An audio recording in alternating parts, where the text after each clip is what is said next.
Hi, I'm Jack from FOFANews, and welcome back. This is another Jack Reacts. I'm going to be reacting to James Talarico on Surrounded. I have watched exactly 0 minutes of this, 0 seconds of this. I did not even know this was a thing, to be fair with you. As I was recording another video tonight, I noticed that this was in my right-hand recommended list.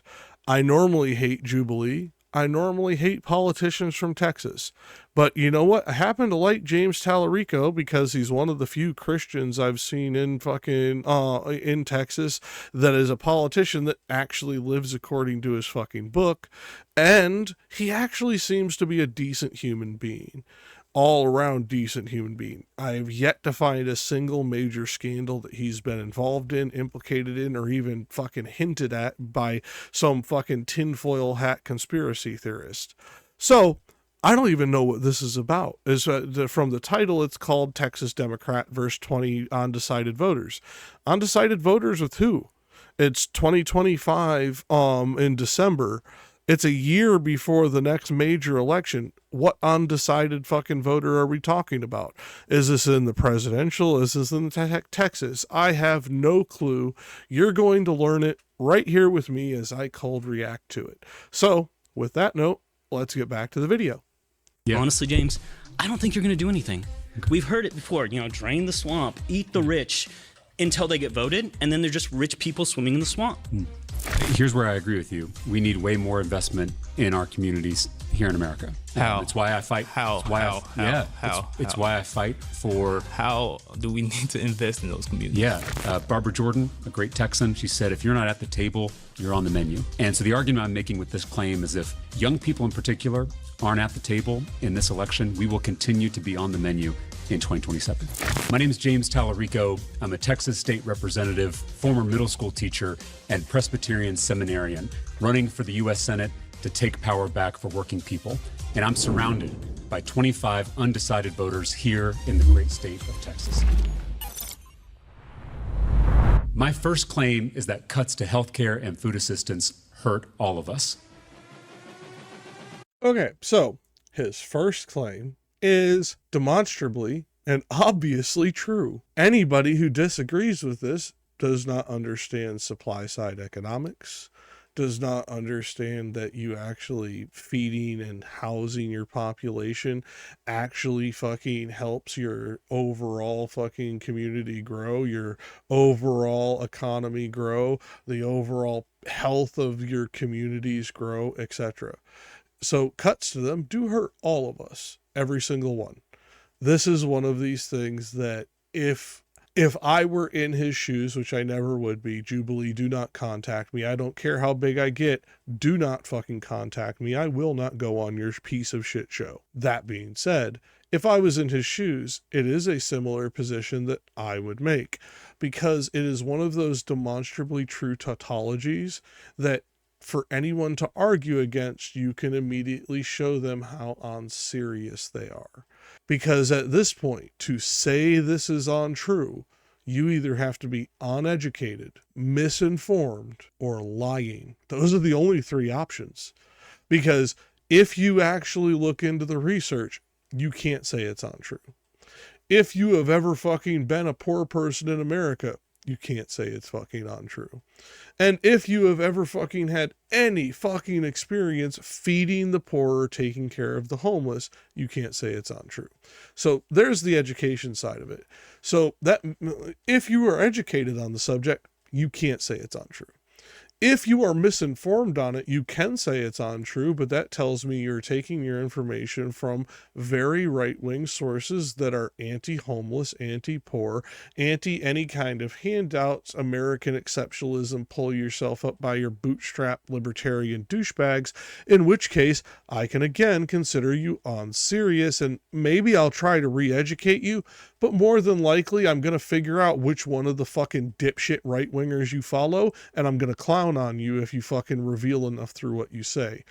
John Burke, Rob Knorr, take your pick. Don't give a fuck. You say some dumb shit that I recognize from one of the fucking right-wingers that I keep up on my radar, I'm going to use it against you because you're a fucking moron. Or 3, you are lying. actively, knowingly lying. Now, these are the hardest people to tell apart or to fight, because they know your talking points many times as well as you do.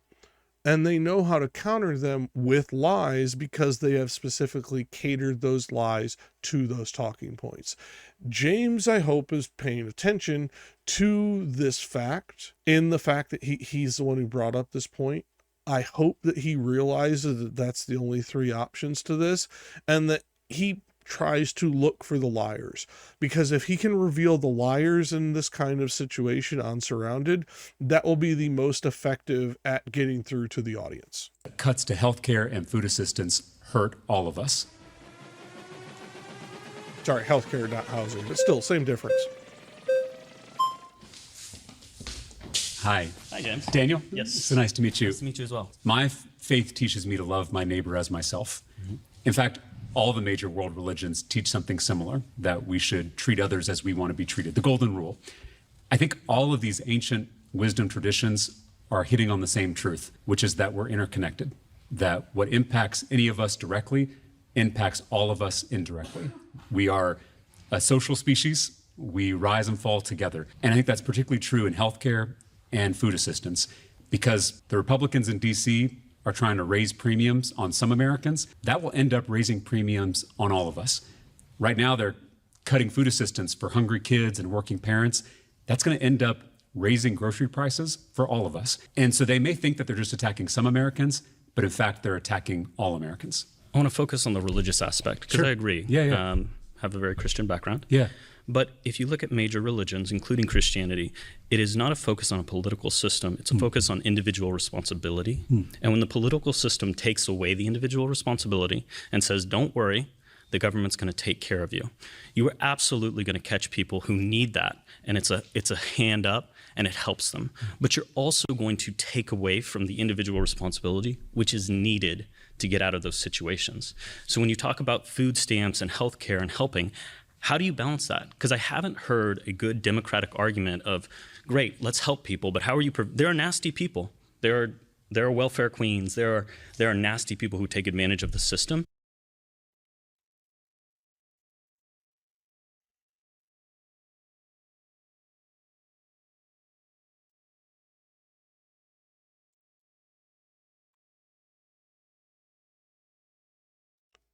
Stop spreading this myth. Is there such a thing as a welfare queen? The type of person that is described and parodied in so many fucking movies and TV shows? Yes. Do we know the percentage of how many of them there are, roughly? Would you care to take a guess how many of them there are on a percentage basis? If you guessed less than 1%, ding, ding, ding. What do we have for him, Johnny? You're fucking right. It is a problem that doesn't fucking exist. It is literally just a form of soft racism, which is why I'm guessing that these two people of color are looking at this fucking degenerate fucking white man like he's a fucking idiot, because he literally just said one of the oldest goddamn lies that I've ever fucking seen in 2025 from a fucking young person. What the fuck? And take away from those who earned it, take away from those who need it.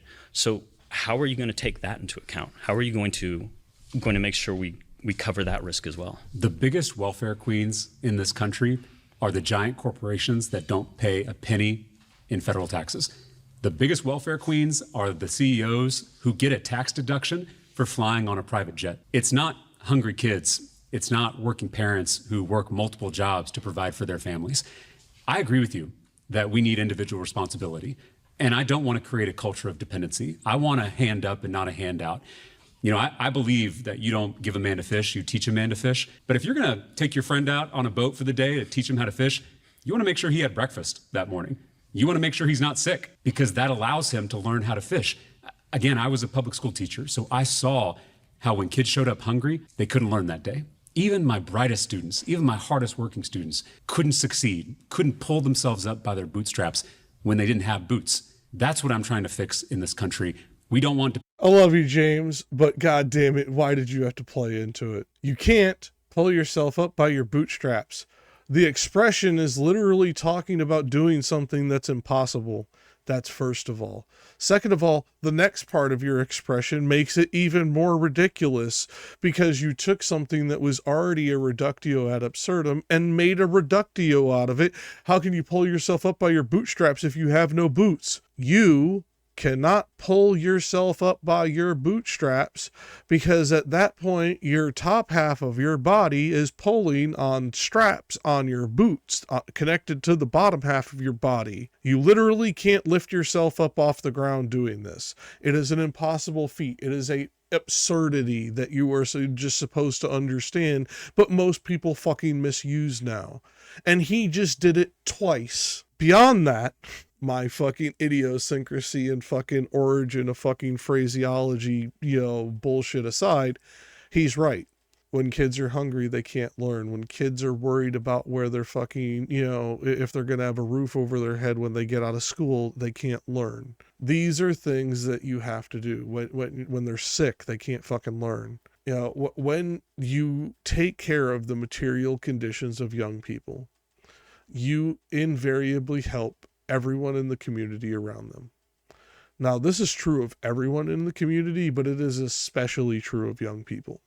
So him pulling this back to students as opposed to the welfare queens of Mr. Bigot Boy over here was both intelligent, and he played into the right-wing trope of the bootstrap shit enough to where only some fucking absolutely anti-capitalist asshole like me is gonna fucking nitpick over it.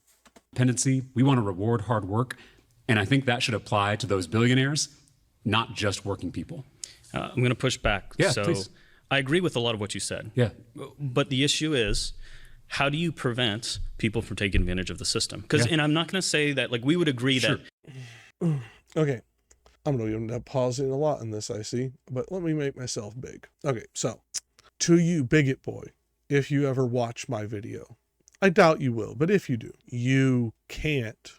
If you provide help to your citizenry, you cannot prevent all fraud and corruption. You can minimize it. You can do certain steps to de-incentivize it, like making it a criminal action to defraud these things, etc. But you cannot stop it completely. If you think you can make a totally secure system, and if you can't make a totally secure system, you just shouldn't do it, you have literally just completely gotten rid of everything in civilization as we know it today. This is a unfair expectation that you are placing upon a government entity to live outside of what reality deems possible. You are either a knowing bigot, in which case you understand that this isn't possible, and instead you are trying to appeal to this fucking argument from incredulity bullshit because you hope most people are fucking too ignorant, too tired, or too overwhelmed to understand it. It is impossible to prevent it all. And honestly, who fucking cares? If those people are so goddamn desperate that they are committing fraud on this, don't get me wrong, we should prosecute them. But they're still going to be less than a tenth, maybe less than 0.5% of the overall population of people on the systems. So you're going to sacrifice the 99.5% of fucking people who actually need it to get rid of this fraud? You're a fucking monster, buddy. In any kind of welfare system or any kind of aid, you have a population of people who need it, who use it to better themselves and better those around you. You also have a population of those who abuse it, and because it's there, it's harmful to them because they're uninspired to live up to their potential, and it's harmful to everyone else because they're a leech on society. And I think generally we would disagree on the percentage. No, I'm going to disagree with you calling them fucking leeches, Bigot Boy. I fucking think you're a piece of fucking human filth. I still have the decency to call you a goddamn human. You are dehumanizing these people in need. Mainly because, I'm guessing, based on your tone of voice, accent, and fucking phraseology and everything you've said thus far, because of their skin color. Because you know who abuses fucking welfare the most? Poor white people in fucking rural areas. It's the honest truth. Now, is that a huge percentage still? No. But it is the highest demographic who abuse it, just to be fair. But I guarantee you, if I were to point that out to you, you wouldn't give a rat's ass. Of how much is this group and how much is that group. That's okay, but how do we prevent this group from taking advantage, not only of those of us who are hardworking and make a good amount of money, but those that really need the aid, who get a bad reputation because of these shitheads over here? So this has actually been studied, and the fraud rates for SNAP, the food assistance program, and for Medicaid are shockingly low. And what happens here is the corporate media, they try to pick out some rare case and they blow it up, they sensationalize it because they want to discredit these programs, because they don't want tax dollars going to help feed hungry kids. They want tax dollars going to billionaires that own the media so they can get even more wealth. I wanted to go back to something you said, because we're both people of faith, both Christians, it sounds like. I completely agree with you that everyone has a personal moral responsibility to do right, to do good, to better themselves. But I'll also just say we also have a responsibility to our neighbors, to our community. And in fact, so much of our tradition comes out of the Jewish tradition, which is all about a covenant, a community of people, not singular individuals, but us as a community, us as a covenant. Jesus didn't tell us to love our immediate family members. Jesus didn't tell us to love our close friends. Those probably would have been easier commandments to follow. He told us to love our neighbors. And then he specifically went further and defined neighbor as someone who's very different from us. And that is an inherently a public thing. Loving your neighbors is something you do out in public. It's why my faith motivates me to do public service, first as a public school teacher, now as a public official. And so I just want to hold both of those two things together, because there's absolutely a role for individual responsibility and individual choices, but there's also responsibility to others and to the community. Both those things can be true at the same time. All right, pause. You've been voted out by the majority. Please. You did great. Okay, so this will be video 1. I will cut it off here. We're at 6 minutes and 28 seconds into the video, but I'm 18 minutes into the recording. So we will do this in sections like I did for the Jubilee episode where they were doing the Jordan Peterson thing. This guy's a fucking idiot. He's a bigot. He doesn't know his Bible. James Talarico does, though. And I'd like to point out, James should have then pointed to the very things that were said about what makes up those neighbors and how they are different from you. And then I would have pointed out the next thing that, is so commonly used to show, and I use this very liberally, the goodness of Christians, to love your enemy and to turn the other cheek, to go the extra mile, to take your cloak off, etc. Because when it comes down to it, these bigot Christians, they don't live up to their book. I'm not a Christian. I know the book very fucking well. I know it better than most Christians. And before you fucking at me, please try. Make sure you fucking read the book in the original languages, or you're not going to have a good time.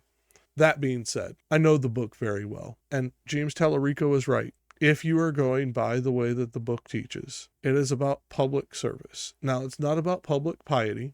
Performative piety is something that was condemned, but it is about public works. Faith without works is dead, so on, so forth. This is one of these things that he didn't get to bring up the scripture, and I don't know if he would have, but what he is talking about here is the parable of the sheep and the goat, a favorite of one of my recently departed friends. And I'd like to point out that this is the thing that any Christian who's watching this needs to go read. I'm not even going to give you the scriptural list beyond to tell you that it's in Matthew, and I'm going to tell you to go read the parable of the sheep and the goats. With that, I am Jack, and this is FOFA Reacts. We're going to be going through everything in this video. I have another hour and 31 minutes of the video to go through, but I'm going to cut this up for each individual interlocutor who comes up against James. With that, have a great day. Hi, I'm Jack with FOFANews, and this is one of our Reacts with Jack Reacts. I am going to be doing the second interlocutor against James Talarico on Surrounded now. I don't know his name. I'm literally watching this cold and recording it as I go. I don't even remember the last asshole's name. I just called him Bigot Boy, and in fact, when we titled this video, I will not give him his name. He's an asshole. He's going to be dubbed Bigot Boy. This next person, we shall see how good or bad they are, is about to come up to confront James Talarico. And his opening point is that cuts to housing and food assistance hurt all of us. That is the surrounded point that he is defending. And we are about to get back to him defending that point with the next interlocutor, who we will figure out who they are in just a second. With that, let's get on with the show. Hey, Stefan. So nice to meet Stefan. you. On its face, what you're saying, cuts to healthcare, cuts to food assistance hurts all of us, sounds good.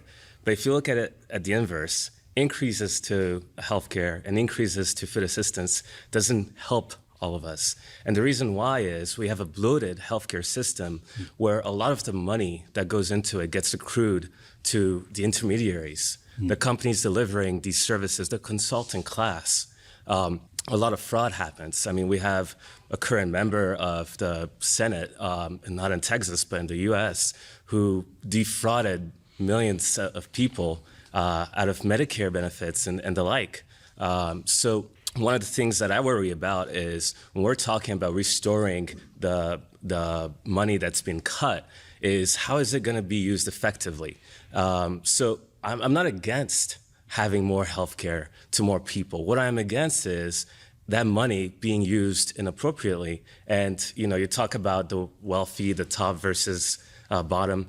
This is a system that actually makes more people poor, and the fewer that are really rich, richer, because it gives more opportunities for money to be sucked out of the system and accrued into fewer hands. So not necessarily serving more people. So that's why I hesitate to agree that necessarily cutting healthcare, cutting food assistance is necessarily hurting all of us. Maybe it's probably hurting the rich more than it is hurting most of us. Well, you were preaching to the choir. I think we've got to transform this healthcare system from the bottom up. Most other countries around the world have. I'm gonna back this up a couple of seconds because Stefan's spitting. Like, he's right. Like, I don't know what side of the aisle he's on, but he's right. A lot of the bloat in these programs isn't from any kind of fraud at the user end. It is the middle management class, or I think he called it the consultant class. He's absolutely right. These companies raise their prices to scalp as much money off of the fucking lower and middle class that they can. It has been their model for years. It's called wealth extraction. If you are looking for that term, please go look it up. They are doing wealth extraction, and they are doing it through a banality of cruelty model to up the prices until they start losing money, and then they'll drop it just a little bit so that everybody comes back and they make the absolute maximum amount of profit. And they will do this on a cyclical model over and over and over again. You'll notice how expensive your fucking deliveries have gotten if you still use those fucking gig features. He's right. This is stuff that we absolutely do need to do something about. I'm interested to hear what James is going to say about it. I suspect he's going to do better than Jordan Peterson, so let's get back to it. Most of us. Well, you were preaching to the choir. I think we've got to transform this healthcare system from the bottom up.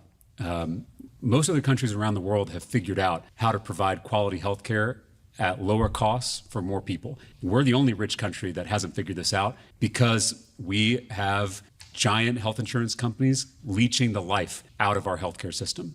And so I absolutely agree with you. If we're cutting some of those profit margins for these giant healthcare companies, I'm all for it. But that's not what's being proposed in Washington right now. That big ugly bill is going to kick millions of Texans off their healthcare. Right now, this government shutdown is all about the Republicans trying to raise premiums on working people. Those folks who can no longer afford to pay those higher premiums, they're going to drop their health insurance. Those folks are no longer going to get their screenings. They're no longer going to get their checkups. They're going to wait. Things are going to get worse. They're going to get sicker. And then where will they go? To the emergency room. And who pays for that? Me and you. It's going to raise our property taxes here in Texas. For indigent care at the county level, we all pay for that. And it is so much more expensive on the back end than it is on the front end. We end up saving money if we invest in preventative care on the front end. And so that's my point with this claim, is that we're all interconnected. What hurts some of us ends up hurting all of us. And when we're all better off, we're all better off. Same with the food assistance cuts. Cutting SNAP benefits for hungry kids and working parents, it disrupts the entire supply chain in our economy, from ranchers and farmers here in Texas to distributors and truck drivers to grocery stores like H-E-B. And when supply goes down, prices go up. So because the Republicans in D.C. are cutting food assistance for poor folks, it's now going to make grocery store prices even more expensive for everybody. So if we make the decision to invest in our neighbors, to love our neighbors through good public policy, even when we're open to reform and fixing these broken systems, it's actually going to make us all healthier. It's going to make us all safer. It's going to make us all richer. I mean, that sounds really good. The only thing that I'm sort of hearing coming from your answer is it's an acceptable cost or benefit to, give more money to the intermediaries if it's giving more people health care. And that's where I continue to sort of hesitate. Let me give you a solution that could address this. I'm for a public option. I'm for allowing anyone in the state of Texas, anyone in America, to sign up for Medicare, to be able to access high quality, low cost healthcare. I think when we do that, you're going to see folks who are in terrible healthcare plans flee and join this public option. It creates competition in the market. It creates choice. It creates opportunities for people to decide what's best for themselves and their families. So I am not satisfied with this healthcare system. Please do not misunderstand me. We need transformational change when it comes to healthcare in this country, because I believe healthcare is a human right, and it shouldn't depend on how much money you make or how much money your parents make. We all are entitled to high quality, low cost, affordable healthcare. Why instead of reform, not just completely dismantle and start from scratch? Because to me, Stefan, you were doing so good. Let me explain this to you. Chuckle fuck. Hold on. Let me make myself big, because this is some fucking dumb shit you just said. Let me get up on the microphone for you. Why reform instead of dismantling the whole system and starting over? Because if you dismantle the whole system and try to start over, you are sacrificing the well-being of, I don't know how many in Texas, but I'm guessing millions of fucking Americans that are going to go hungry, are going to go without health care, are going to go without any kind of fucking preventative care that could potentially save their life or make their lives more tolerable. You're going to see them work less. You're going to see them in hospitals more. So on and so on and so on. What you are doing is causing human suffering to save pennies. Because in the grand scheme of things, when you compare the overall fraud to the thing is like, what it actually is going to help our citizenry, we need to prevent price gouging. We need to cut the consultant class, as you keep calling them, and we need to protect our citizenry. If you get rid of the system and try and build it up from scratch, it will be 3 to 5 years where none of that is being done. It'll be 3 to 5 years of the American people getting ass raped by the fucking insurance companies. Fuck you, you inhuman piece of garbage. You were doing okay. Now I hope you... I can't say what I hope. Go fuck yourself, you idiot. Okay, as I just pointed out, this is a young man who obviously doesn't know a goddamn thing about complex systems. This is a young man who has obviously never had to try and even interact with one of these systems. So, this is him looking at it from the outside. 40 years of fucking changes and incremental things, and it hasn't stopped it. Yes, because there is going to be a certain amount of fraud, waste, and abuse in any complex system like this. So unless you want to nationalize it completely and therefore prevent any kind of waste, fraud, and abuse in this manner, you cannot stop this. So again, like the last ass wipe, but for very different reasons, you have put a fucking unfair expectation of the government that is outside the realm of reality. You are an idiot. Does not do the job, does not go far enough. I'm completely for holistic reform and reworking of the system. As a legislator over 4 terms in the state capitol, I've realized how difficult it is to make change. I've got big dreams for this state and for this country, but I'm also very realistic on what I can promise as a candidate for office. And I don't want to sit here and tell you that I can transform this system overnight. I can't. What I can do is adopt some actual reforms that'll help provide more healthcare to more people. And you've said that we haven't seen the system get better. I want to push back on that, because when the Affordable Care Act was passed, we suddenly saw health insurance companies no longer able to deny Americans coverage for pre-existing conditions. We saw that young people could stay on their parents' plan until they're 26. We have seen progress. It's too slow. It's unacceptably slow. The only way that's going to change is if you and the people around this circle take more ownership of this democratic process, not just voting, but running for office yourselves, supporting candidates, organizing, protest. That's how we can speed up the pace of change, which I desperately hope we can do because people are counting on it. All right, pause. You've been voted out by the majority. Great job. Return to your seat. Yeah. Good answer by James there. A little politician-y for me in the wording, but overall a good answer. Like he touched on all the key points for working class Americans and people that actually fucking help run this country as opposed to the fucking billionaire dickheads. He actually pointed to key things that need to change as far as like actually having some kind of an effect on these systems. Younger people getting out, voting, activism, actually running for office, etc. Now, I hope these young Republicans don't fucking get into office unless they actually mean some of the shit they're saying in these circles. But I have the sneaking suspicion most of them don't. And with that, this has been Stefan. I'll actually give him his name because, well, he's still an idiot. He's not as bad as Bigot Boy from fucking episode 1. And with that, we will go on to episode 3. Till next time. Hi, I'm Jakk with FOFANews, and this is Jakk Reacts to James Talarico, verse 20. Now, the last person we just got off of was Stefan, as you can still see him partially on the screen. But we are going to be getting on to the next gentleman, and I have no idea who he is. I saw a brief snippet of him when I fast-forwarded a second ago to make sure whether or not I was going through a commercial break or not. But we're going to get to his politics soon. He looks like a late 20s to mid 30s gentleman, and we're going to see what his politics are and whether or not I have to cook him like I did Bigot Boy. Well, on with the show. Yeah.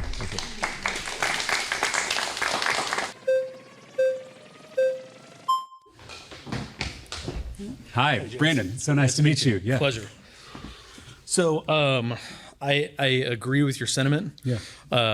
However, what I've seen over the last 2 weeks or so, I live in East Texas. Yeah. So when the SNAP benefits were being cut, I made a post on a Facebook group out in our area, and it received more love and support than I've seen through communities. So I think that I agree that the benefits being cut is a very, very bad thing. We should definitely be doing everything we can to help the people who are in need, but it's also shown me that the indomitable spirit of the American will come together and rescue the people that really need the help, at that time. So I totally agree. Yeah. I totally agree. And in fact, I'm running. Okay, I'm going to back this up so that we get all of James's. But Brandon, if you ever see this, I am very glad that your community came together and you saw all that love and support. And I've seen a lot of support for a lot of other people who lost their benefits and are in need. But those people are lost their benefits and are in need because our government abandoned them. Your community having to step up. You're still paying the taxes that should have gone to these people, and now you're having to give more. This is another form of wealth extraction. And this type of wealth extraction is known as communal drain. If you can hurt enough members of a community so that the rest of the community has to take care of them, it wounds all of them. This government wounded your community so that it could limp and take up 2 extra people to carry it on. That's what it did to you. So that indomitable spirit you're talking about, I'm really glad it was there. It should have never been tested in this way by our government. It never been tested in this way by this fascist fucking fuckbag that we have in office right now. But instead it was. This should make you livid, Brandon. Grow up, you fucking chucklehead. The help, at that time. So I totally agree. Yeah. I totally agree. And in fact, I'm running for U.S. Senate. We have 8,000 people who have signed up to volunteer for the campaign, which is great. Sure. As a politician, you always want to have people volunteering. But when these food assistance programs were cut, we decided to channel all of that volunteer energy away from our campaign and into food banks all over the state of Texas. We had a bunch of Team Talarico volunteers at the San Antonio and Houston Food Bank, helping to make sure that we were taking care of our neighbors. Sure. I'm trying to go a little further with this claim and say not only is it the right thing to do, it's also the smart thing to do. Sure. Because when we cut these programs that provide a lifeline to our neighbors who are struggling, it ends up allowing them to be more productive. Mm-hmm. It allows them to give their gift. I believe every person is made in the image of God. Sure. Every person has something unique to give this world. And when we make sure that everyone has enough to eat, we make sure everybody is healthy, people are able to give that gift. Sure. And that ends up benefiting all of us. I really do believe that the next great business idea is trapped in the mind of a kid in poverty on the west side of San Antonio. I think the scary part for me is that what we're witnessing right now is that these programs that are designed to help people and designed to help further our communities can be used as weapons, as threats that if this bill doesn't get passed, we're going to cut, we're going to cut healthcare, we're going to cut, funding for food for children. I mean, my problem is that there's so much partisanship in politics now, where it feels like the politicians that we have in office right now don't necessarily care what the issue is. They just care about the outcome, which is my party wins, the other team loses. So what would be your plan to work with the other side? I've had to work across the aisle to get stuff done, and I have. So I want to tell you a story. When I was running for this seat in the state house, I was 28 years old, healthy guy, and I decided to walk the entire length of my district from Round Rock, Texas to Taylor, Texas, 25 miles. It was a long walk. It was all in the Texas heat. Yep. Halfway through the walk, I started to feel fatigued and nauseous. Sure. I actually threw up a couple times in the last half of the walk. Somehow I finished it. My family got concerned. They took me to the ER. The nurses tested my blood sugar. I don't think I'd ever had my blood sugar tested before. They told me that a normal blood sugar is 100 or lower. Mine was 900. I was in a state of diabetic ketoacidosis. They told me that I had type 1 diabetes. I didn't even know what type 1 diabetes was, to be honest with you. I went to Walgreens to pick up my first 30-day supply of insulin, this new medicine that I now needed to live, and it cost me $684. Yeah, it's crazy. For a 30-day supply. And James, if you want to buy that same bottle of insulin for your dog, it's $25. Well, and so here in Texas, after I got elected, I worked with people with diabetes all over the state. I found out that people were rationing, skipping their doses. Some of them were dying because they couldn't afford it. Right. And I was able to work across the aisle with my Republican colleagues to pass the first ever cap on insulin copays in Texas history. Sure. So from $684, even with insurance, we capped it at $25. Yeah. So now, through public policy, we're going to make sure that people with diabetes can live a long and healthy life. This system is broken. Yep. This healthcare system is broken. Progress is way too slow. But when we come together, when we actually believe progress is possible, we can make people's lives better. And that's the whole purpose of politics. Sure. All right, pause. You've been voted out by the majority. Great job, Please Brandon. return to your seat. Thank you. Okay. Wow, they are flying through the people on this one. So these episodes are going to be rather short. That was Brandon. Overall, a fairly decent interaction. He had decent points. He didn't get to say a whole lot, but he had decent points. James answered them rather succinctly and fucking effectively. Fucking 900 blood sugar. That's fucking insane. I'm glad he got the healthcare he needed, but holy fucking shit, that's an insane fucking blood sugar. For any of you who don't know, that's like, he could have died. Like that's nuts. Especially for being an undiagnosed, untreated, and therefore a probably non-compliant diabetic. That walk, Texas heat, that blood sugar, yeah, shit could have went real bad real quick.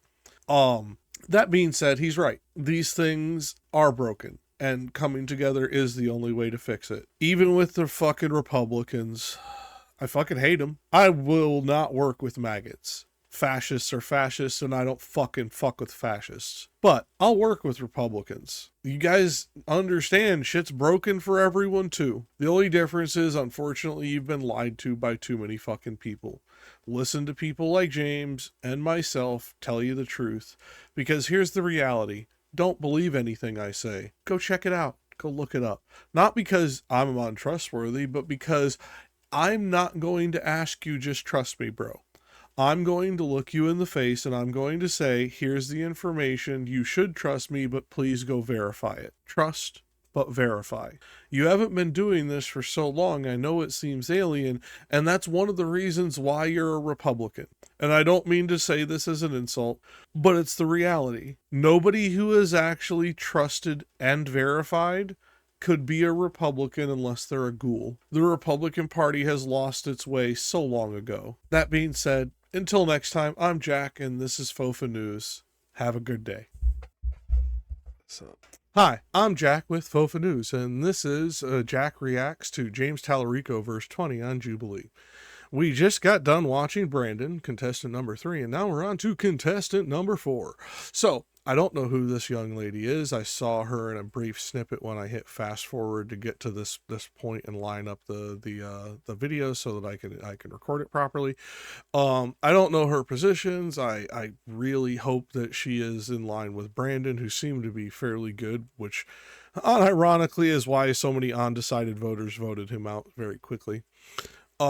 Hopefully this young lady is okay. I don't know. I am slightly impressed by how quickly James is going through these, as far as like he's answering questions concisely, quickly, but with enough nuance that it actually gets a point the complexity of any given situation. I am a little disappointed in the people in the circle, because these votes have been thick and fast. These segments have been much shorter than the last one of these I watched. So it almost smacks to me of people who are like, oh, this person's annoying, get them off, as opposed to actually paying attention to what's being said. I hope I'm wrong. And I hope that this young lady says something interesting and proves me wrong and is able to fucking stay on for a while, so on and so forth. But on that note, let's get to contestant number 4. Hi, Maria. Hi. Yes, So nice to meet you. Okay, so I want to go back to kind of what you guys were saying. Yeah. You were saying that through your faith, charity, and giving is part of what makes us all run.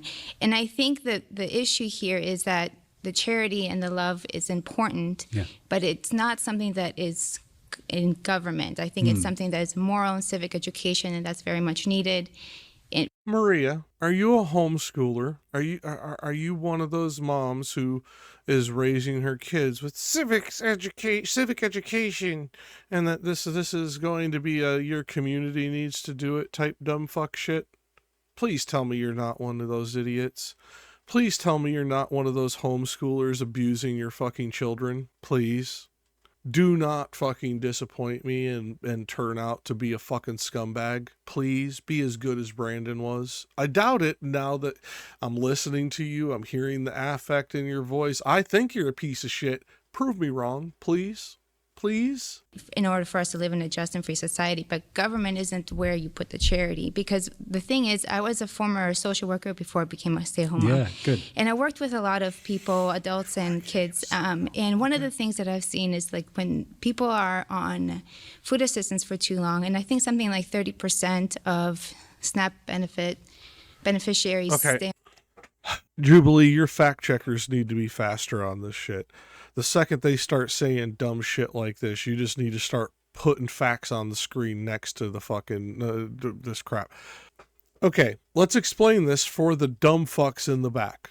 On average, if you go by the records, people who go on food assistance programs like SNAP stay on less than 3.5 years. It's, if I remember correctly, it's something like fucking 40 months is the high end.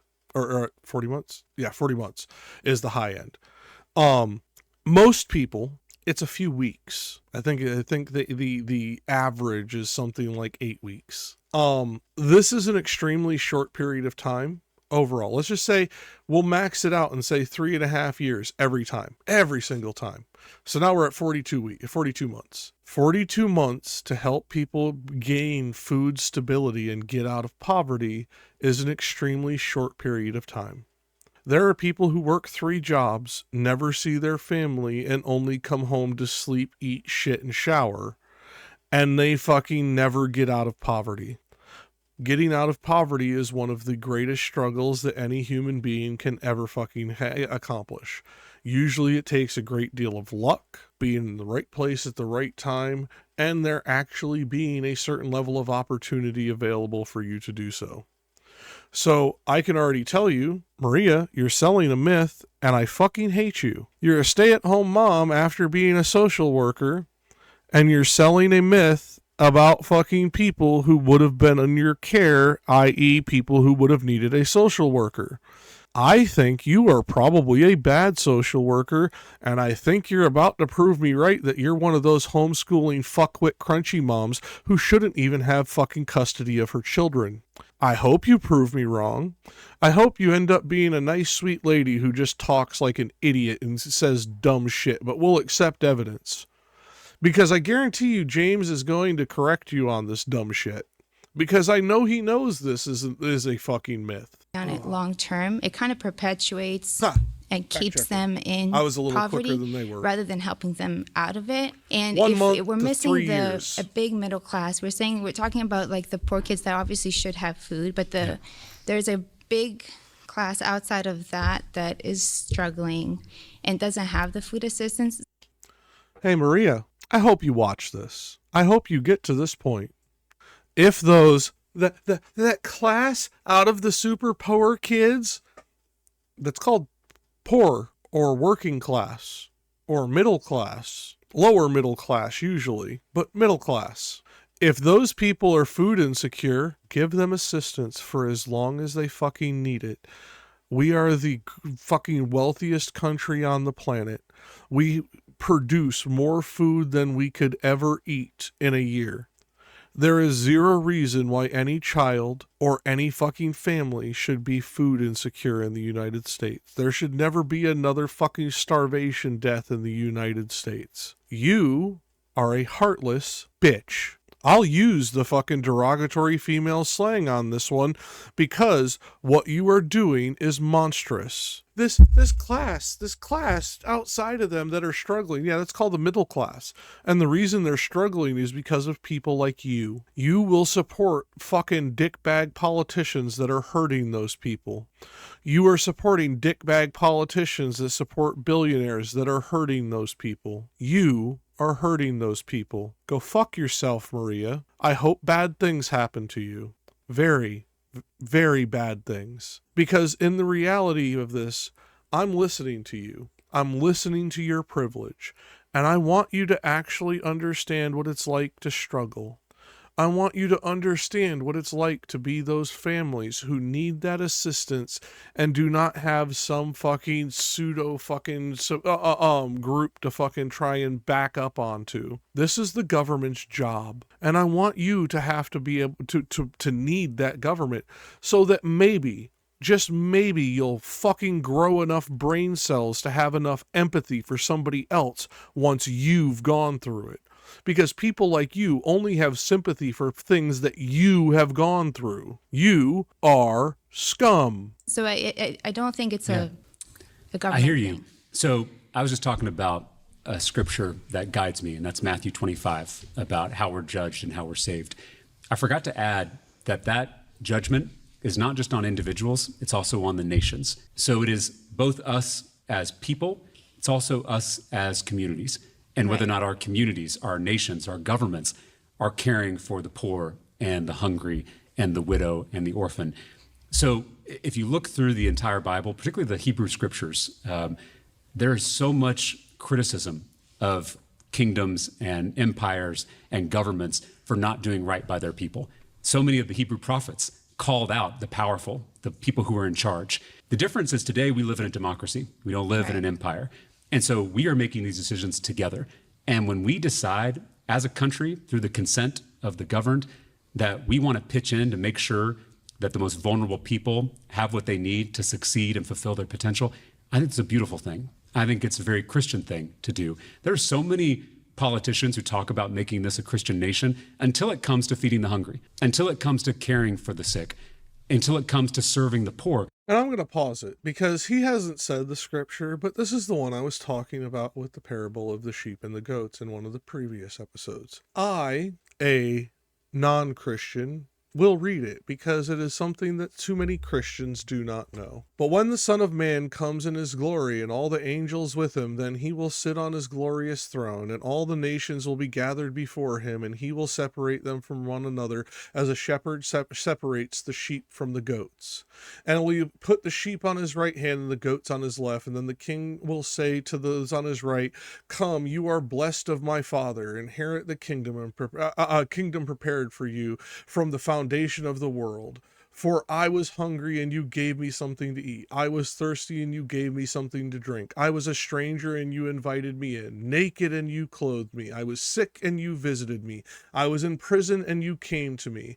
Then the righteous will answer him, saying, "Lord, Lord, when did we see you hungry and feed you, or thirsty and give you drink? And when did we see you a stranger and invite you in, or naked and clothe you? And when did we see you sick or in prison and come to you?" And the king will answer and say to them, "Truly I say to you, to the extent that you did it to one of the brothers of mine, even to the least of them, you did it to me." And then he shall say to those on his left, "Depart from me, accursed ones, into the eternal fire which have been prepared for the devil and his angels. For I was hungry and you gave me nothing to eat. I was thirsty and you gave me nothing to drink. I was a stranger and you did not invite me in. Naked and you did not clothe me. Sick and in prison and you did not visit me." And then they themselves will answer, saying, "Lord, when did we see you hungry or thirsty or a stranger or naked or sick or in prison and did not take care of you?" And then he will answer to them, saying, "Truly I say to you, to the extent you did not do it to one of the least of these, you did not do it to me. And these will go away into eternal punishment, but the righteous into eternal life." Me, a non-Christian, is quoting the Bible so that you, any Christian who is fucking listening to this video, understands why I get pissed off at Christians. Your job, according to your fucking holy book, is to quite literally take care of anyone and everyone in need. You are not supposed to fucking think of them as enemy. You are not supposed to think of them as other. You are supposed to treat them as your brother and sister, and as if they were your neighbors forever. What is your pastor teaching you? What is your priest teaching you? Because I guarantee you, you aren't learning this. Because otherwise you wouldn't fucking be a goddamn Christian associated with any organized faith who isn't fucking living by this. Back to the video. You talked about people being long-term on food assistance. I would say the reason for that is because we haven't raised the minimum wage in this country in 15 years. Here in Texas, it's still a little over $7 an hour. We allow these giant multinational corporations making record profits to pay people poverty-level wages. That is what's keeping people in a cycle of dependency. That's what's keeping people in poverty, not because we want to provide some basic health care and basic food assistance. I think it's both. On paper it's $7, but if you go to McDonald's, you're making $12, which is not good. Right, It's still not great. In the richest country in the world, It's more than $7. But I think when you're trying to put charity into policy, you're taking away communities. You're taking away the power in communities. Maria, come here. Get real close. Fuck your version of community. Because I know what you're actually leaning towards. You're saying these are things that the church should do. You're right. They are. And they don't. And yet they still get tax exempt status. They still preach from the fucking pulpit about politics and fucking teach you absolutely deplorable bullshit. But guess what? Listen to the fucking scripture I just read. Go read it yourself. Nations, not people, nations, meaning governments, will be judged by this metric as well. if you are not trying to create the government of the sheep, you are creating the government of the goats. Communities We don't want to do rather that. than, and a lot of people, if they don't have the education and the statistics, they kind of just go, like you said, they vote based on what the billionaires kind of like drift down.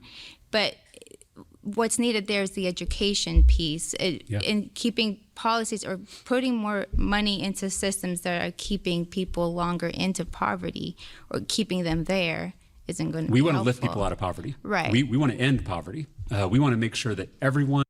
James is going to answer this in a more polite way than I will. Maria, you are trying to keep people in poverty, and this education of no, education's very important. Yes, that's 100% it. But as James pointed out to one of the previous contestants, how does a fucking student learn if he's hungry? How does a student learn if she is afraid she doesn't have a roof over her head when she goes home? How does a fucking student learn if they are sick and therefore unable to focus and concentrate on their schoolwork? They can't, which will then force them further down behind, which again will then keep them in poverty, which means if they rely on your charity, they stay in poverty. Your charity means nothing, Maria. You should feel dread listening to my words if you ever watch this video, because you are part of the goats. Can contribute what they have to give to this economy, to this country. That's the goal. And I think the way we do that is by unrigging the system, because working hard no longer pays. It really doesn't. You can work multiple jobs and still not get into the middle class. That's what we have to fix. And you're right, it's not just government. It's also churches and nonprofits and community groups. It's all the above. All of us have to be working to make sure that every single Texan, every single American can fulfill their God-given potential. All right, pause. Sorry. Please Great job. return to your seat. Thank you. Thank God she's fucking done. And with that, we'll get rid of this fucking idiot. I've been far more vitriolic than I even was with Jordan Peterson, because these are people that are quote unquote undecided voters in 2025. If you are an undecided voter in 2025, I question your intelligence. If I have to actually argue beyond basic common sense arguments, because there are things you may not know, that's fair, but show you the evidence of all the horrible shit that's been going on, and you're still undecided or even remotely deciding to vote for MAGA, you're a scumbag or an idiot. There's no two other ways about it.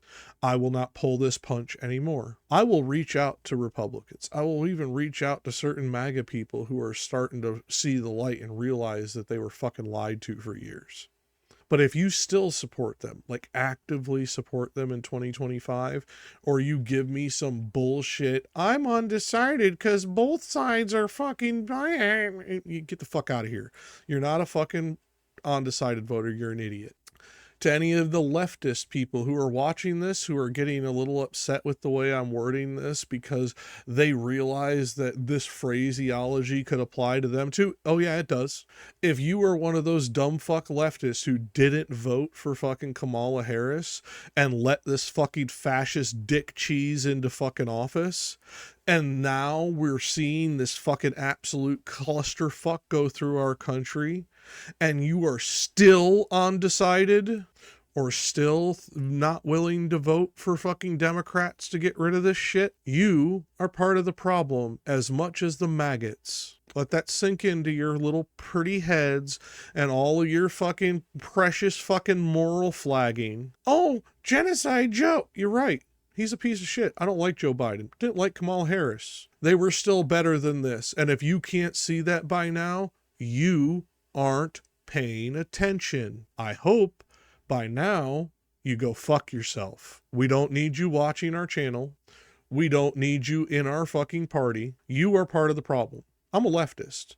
I am a leftist who fights with fucking everybody, because unfortunately I actually do care about all of this shit. It actually hurts me watching our country fucking fall apart like this. I wasn't proud of it in the way that so many of you are, yet this still bothers me. I fight with my side as much as I fight with the Republicans.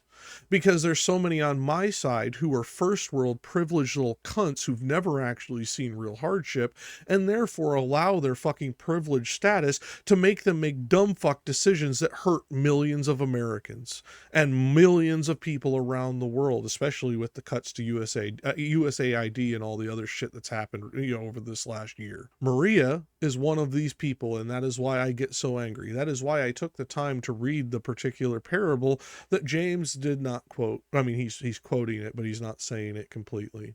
So that if you're a Christian and you're watching this, right, left, or center, your pastor lied to you if he ever said that this all had to be done by the church. It literally is the words of Jesus Christ himself that nations will be judged by this metric. Your government, the government that you want voted into power, whether it's a secular or theocratic government, if it is not living up to this, it is part of the goats. And so are you. Fuck you.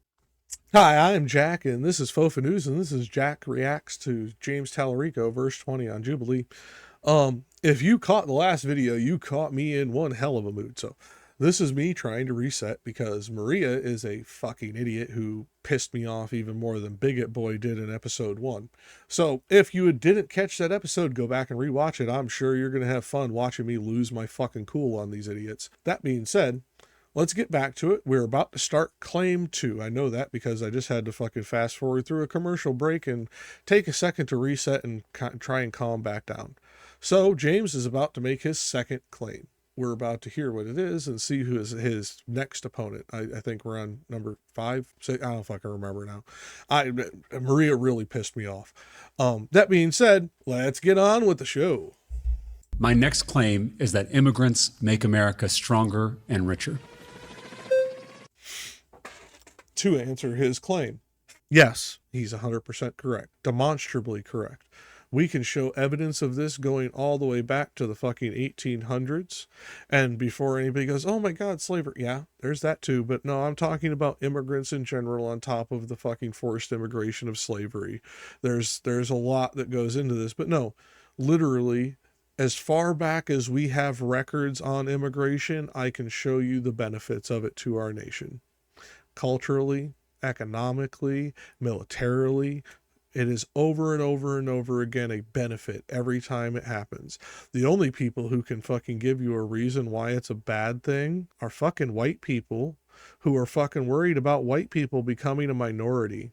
Do you know why they're worried about white people becoming a minority? Because of how they treat minorities. And they're afraid that once they're a minority, they'll be treated that way too. Do you treat minorities badly? Do you think about minorities badly? No? Then if white people ever become a minority, you have nothing to fear. Because the way that you think that you're going to be treated as a minority is probably about how you think about minorities right now. That's how they'll think about you. Because as we actually deal with the population's, scale of humanity, humans don't really want to hate each other. They don't want to be fucking nasty to each other, etc. It's just not their way, man. We are a communal species. Yes, there are certain pattern recognition issues that lead to certain tribalism, especially over racial lines due to this issue, especially facial recognition within our pattern recognition systems. That being said, we're fucking evolved humans. If you're still operating purely on instinct, I'm concerned for you. Were you not educated on how to overcome your base emotion? I mean, we all succumb to it from time to time, but did your parents just let you fucking be that your whole life and never fucking teach you how to handle it? Yeah, shame on them. Anyways, let's get to whoever's going to try and fucking say this is wrong, because demonstrably in every country I can fucking think of, any country I have ever researched in the history of mankind, this has been true.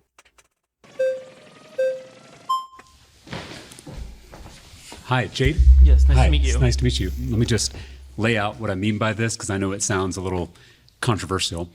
I'm a 8th generation Texan. My family's been here since it was Mexico. My mom actually grew up in Laredo, right on the Texas-Mexico border. I feel like we Texans understand immigration more than people outside of Texas because we live with it every day, the benefits and the challenges. The more I travel the... I'm going to pause it here. James, I love your everyman approach, but motherfucker, don't do that. We in Texas understand it better than anybody outside of really? You're not even one of the main hubs of entry to this day. Come on, man. People in New York, LA, Seattle, fucking Alaska. None of these people understand immigration in the way that you do. Come on, dude. State, the more I've realized that most Texans are in the same spot on this issue. The metaphor I've used is that our southern border should be like our front porch. There should be a giant welcome mat out front and a lock on the door. We can both welcome the stranger, welcome immigrants who want to contribute to this economy, who want to live the American dream, who want to make us stronger and richer, and we can keep people out who mean to do us harm. I will say what I think not enough Democrats have been willing to say. Joe Biden failed us on our southern border. I remember talking to my colleagues in the Texas legislature who represent border communities. They told me about the utter chaos on the border. And that failure by Joe Biden paved the way for Donald Trump to come in with masked men in unmarked vehicles, secret police, tearing parents from their children, kidnapping people off the street. I think both parties have failed us on this issue. I think we all should come together and finally pass comprehensive immigration reform, more immigration judges, more border patrol, modernize our ports of entry where most of the fentanyl gets in, reform our asylum system, relieve the visa backlog. We should finally fix this problem instead of grandstanding. James, I like you, dude. Don't make me hate you. I don't give a fuck about the drugs, man.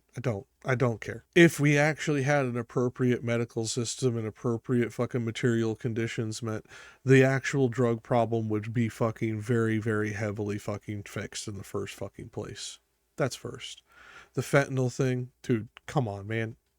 We know that most of that's being brought in by American citizens.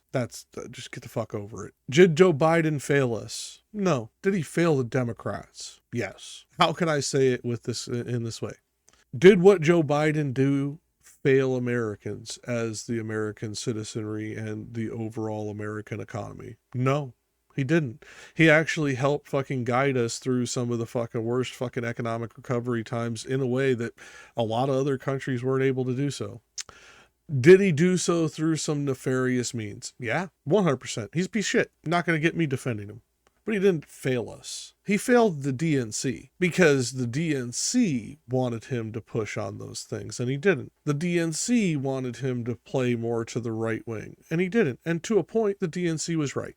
Because James is right in what he did. He allowed a fucking very key issue that had a lot of emotional entanglement to be manipulated and used by Donald Trump. But what he should have been doing is doing what James is talking about. More federal judges, more fucking federal attorneys, more immigration fucking sites and asylum fucking sites so that this could be processed in a more effective and quick way. So that we can properly vet people in an efficient manner. 100%.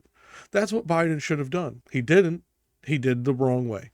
But he didn't fail us. He failed the DNC. So unless you are a DNC shill, he didn't fail us.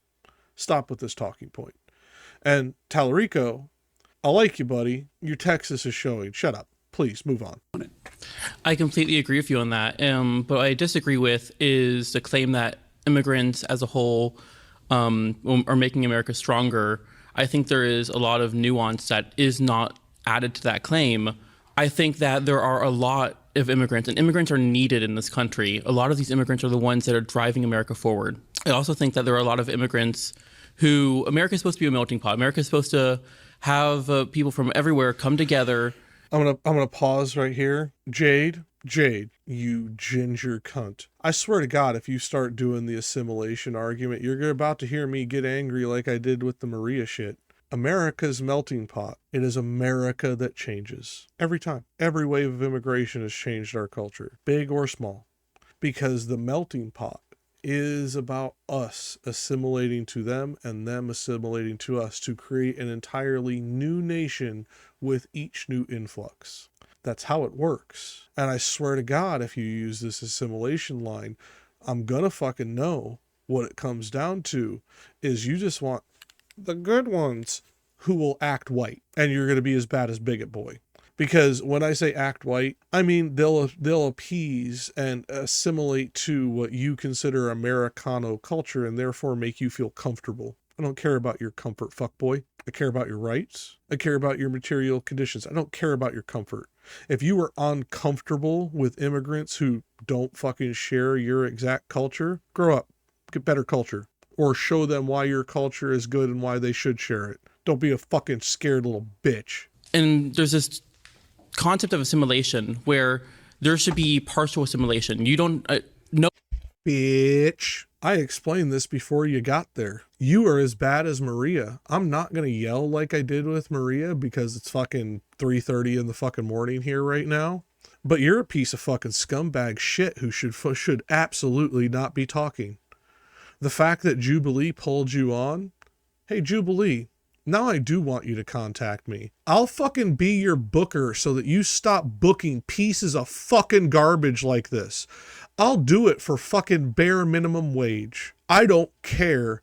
I want better programs to fucking watch where you don't get a bunch of goddamn mouth breathers. What the fuck? This isn't undecideds. You got people with half a fucking brain.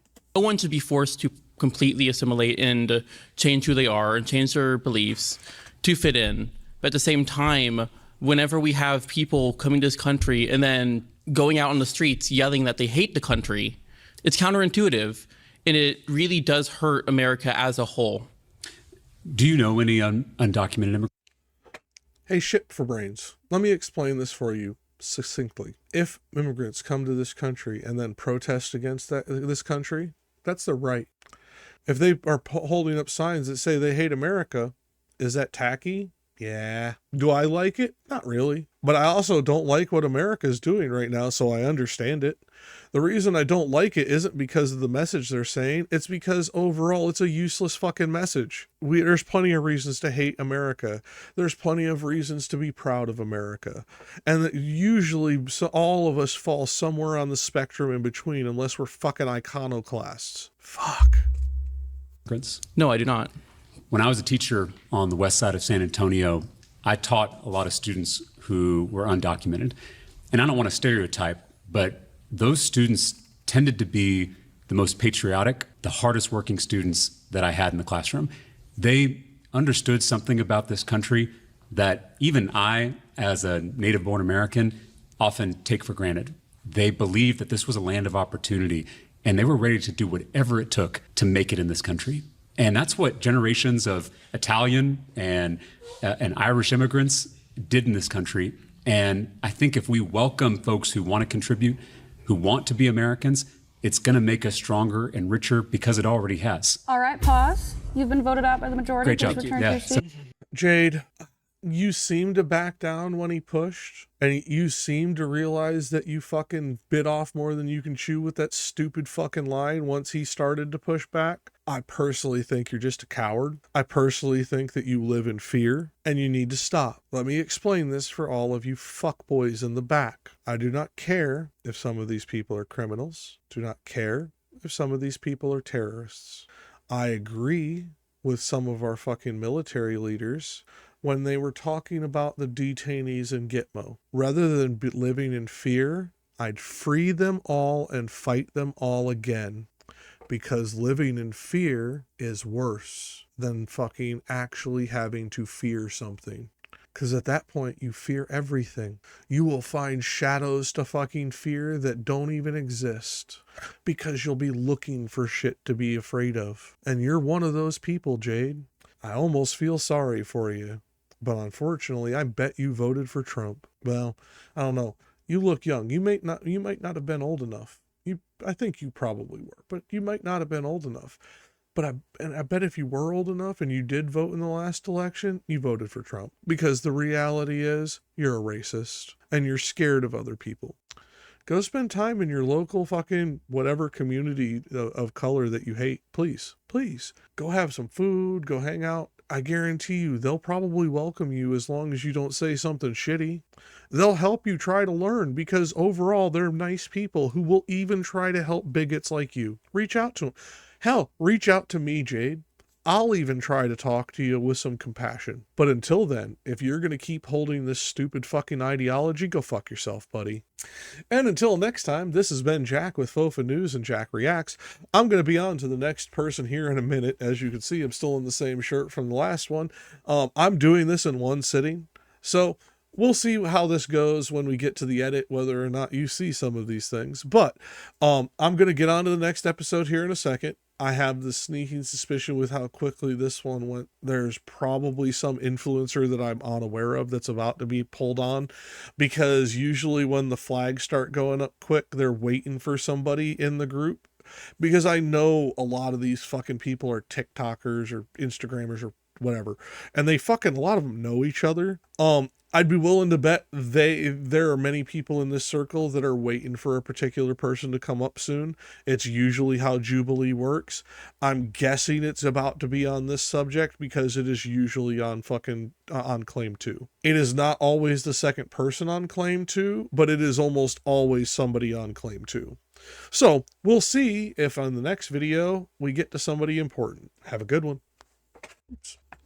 Hi, I'm Jakk, and this is FOFANews, and Jakk reacts to James Talarico, verse 20 on Jubilee. So, we just got done with Jade, a assimilation fucking cuck, who is scared of his own shadow, and honestly, I have a lot of contempt for. I offered him at the end of the video that he can even contact me, and I'll try and reach out to him with some compassion so that he can learn how not to be a scared little bitch boy. I doubt he'll ever see this video, but if he does, I also doubt he'll reach out. So, I don't know who's up next. Right now, we're on to the claim that immigrants make the country stronger and better overall.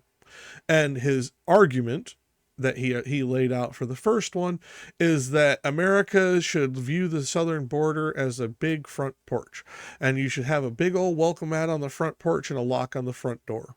I'm not a big fan of the analogy. I personally prefer a more open border style like we had back in the fucking 1800s, but that being said, it wasn't a bad answer or an overall bad analogy, and we're going to see how the second contestant of claim number 2 deals with it.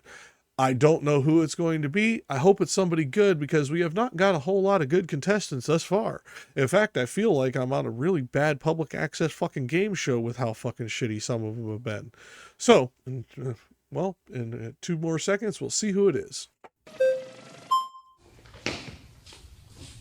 Hi. Hi, how you doing? So I would argue that as someone who has my dad's side, they come from immigrants and, you know, things like that. Yeah. I'm originally from Florida, so yeah, I'm African and black, however you want to put it. Yeah. But I would say I'm in favor of stricter borders, mainly because when we have so many immigrants now that are just coming like as a flock, and, you know, from everywhere, from India, from Japan, however you want to put it.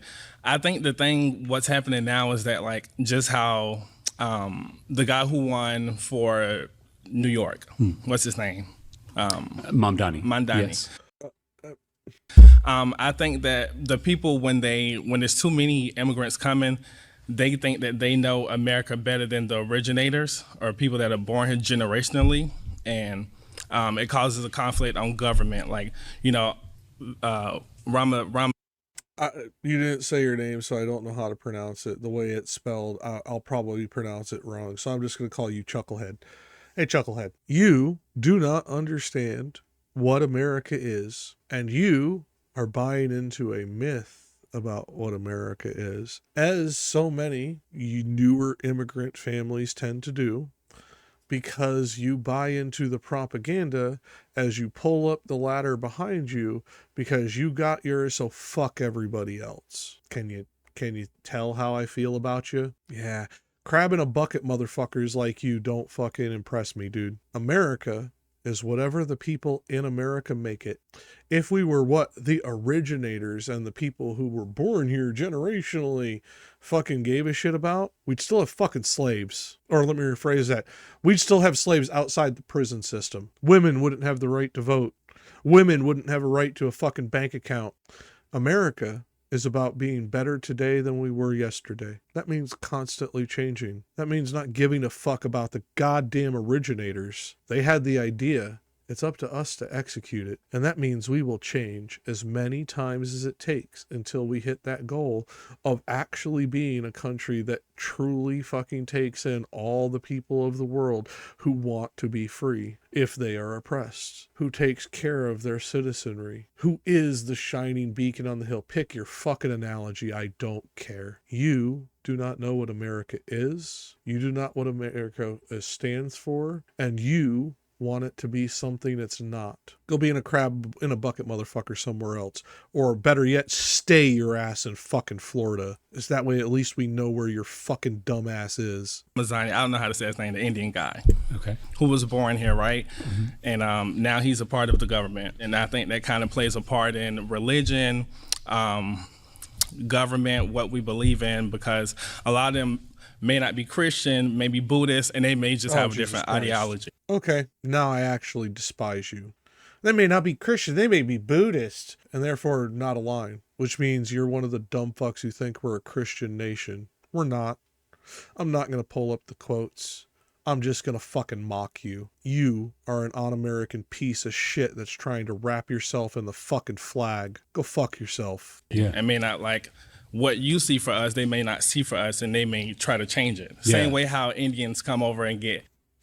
If they try to change it, their change may be better than what we have. Did you ever think of that? Or do you just want what you want and therefore fuck everybody else because you are important and what you want should dictate what 360 million other people get? You privileged piece of fucking shit. H1B visas or whatever. Yeah. Oh my God. And you're a dumb fuck. You literally are in Texas talking to a fucking Texas person and you fucking fucked up H1B visas with HEB, a grocery store? Jubilee, reach out to me. I'll be a booker. I have a really good track record as being a booker because I work my goddamn ass off to find people who actually know what the fuck they're talking about. Give me a call. Minimum wage. I'm offering a fucking steal, dude. You know, bond together, make money together, and don't want any other race, culture working with them as a whole. So that's why I believe overall stricter borders should be put in place and a stricter citizenship process, because it's not the same as what it used to be. It used to be a lot easier, but now it's getting a lot harder, which is a good thing because, you know. I agree that we need.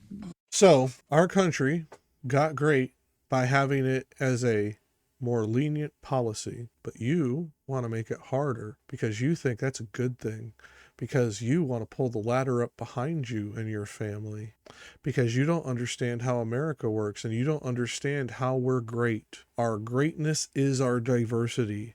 Our greatness is our immigration. Our greatness is our adaptability, you fucking child. More secure borders. Yeah. We're not disagreeing on that. Mm-hmm. What I am saying is that America as a melting pot is what makes us so special as a country, but it's also what makes us Thank you, James. Richer and stronger as a country. Right. Have you ever heard the claim that Social Security is going to go bankrupt? Maybe once or twice. Yeah. Do you know why Social Security isn't bankrupt today? Because of immigrants. Because of immigrants. I'm going to pause it here so you can take the time to read this. If you were unaware, immigrants are why Social Security hasn't been bankrupted by the Republicans stealing money out of it for fucking years. Immigrants are the reason your fucking grandmother has fucking medication, you fucking idiots. Undocumented people. Pause. So sorry. You've been voted out. Please return to your seat. So nice to see you. Yeah, great job.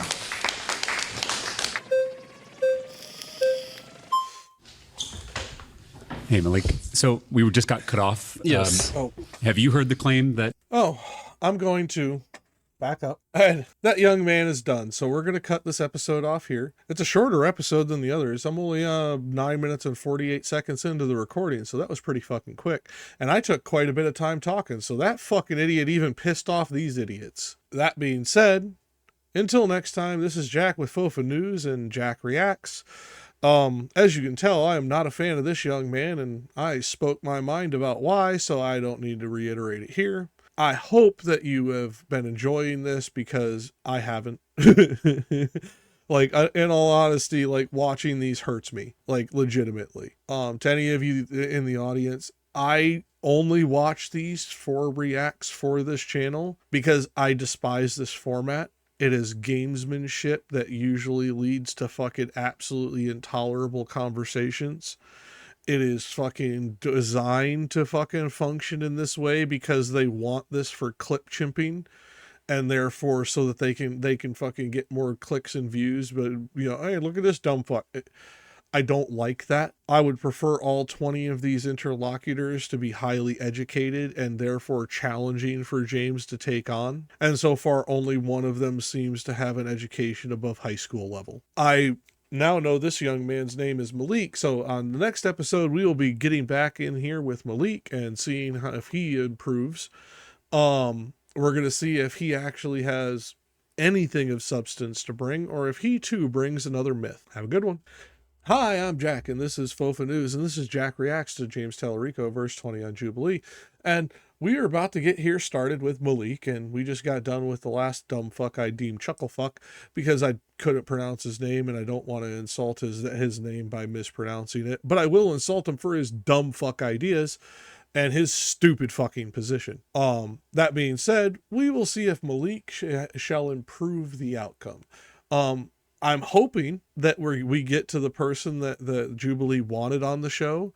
We usually get to that person in the second fucking, outcome.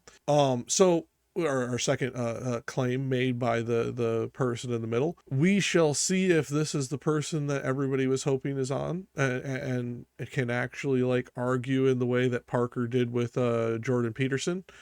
Go back and check that video if you haven't seen it before now.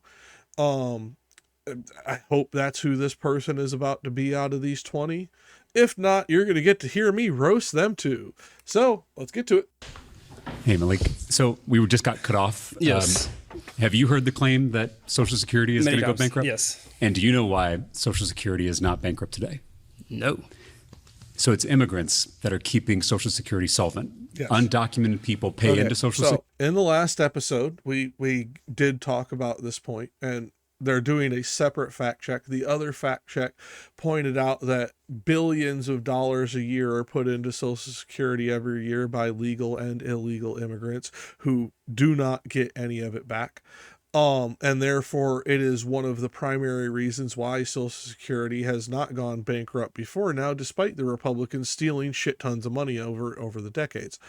That being said, as James is pointing out right here, immigrants are the reason that we still have solvency. Immigrants are the reason that your elderly grandma on Social Security is still getting a check. So before you demonize them, think about that next time, please. Please. You may still end up being a bigoted piece of shit, but take 10 seconds to think about this and the implications to how many millions of Americans that fucking this actually affects. 10 seconds. That's all I ask. Security through their I-10 numbers, and they don't take any benefits in return. Right. So they single-handedly, as a community in the shadows, are keeping this system of ours solvent. 5% of the entire armed forces are immigrants. These are people who can't even vote, but they are willing to lay down their lives for this country. And we have 7 million. We have 7 million jobs that still need to be filled. Right. We have more jobs than there are workers in this country.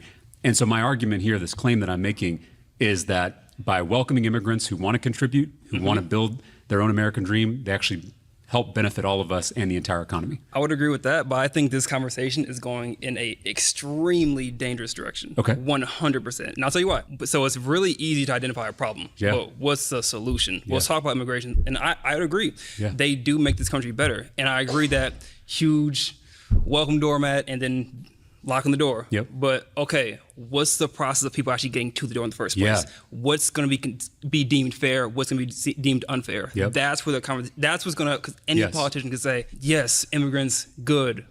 Poor people should have money. It's like that. Okay, cool. But like, what does that process look like? Well, and I want to talk about the specific solution. So I hope this young man isn't voted out. I think I may be right that Malik seems to be the one that Jubilee wanted on. He's asking an actual policy question, which most of the other people haven't even gotten close to doing. They just kept appealing to emotion.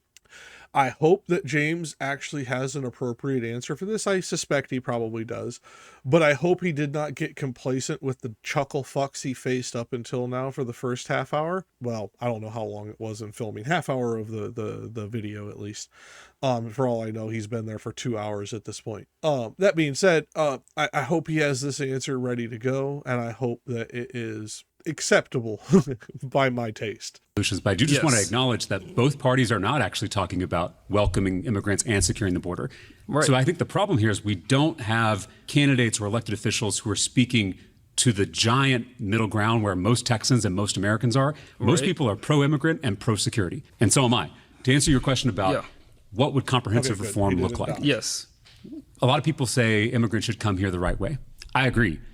The problem is there's not really a right way anymore. There's not even a line that moves at any real pace.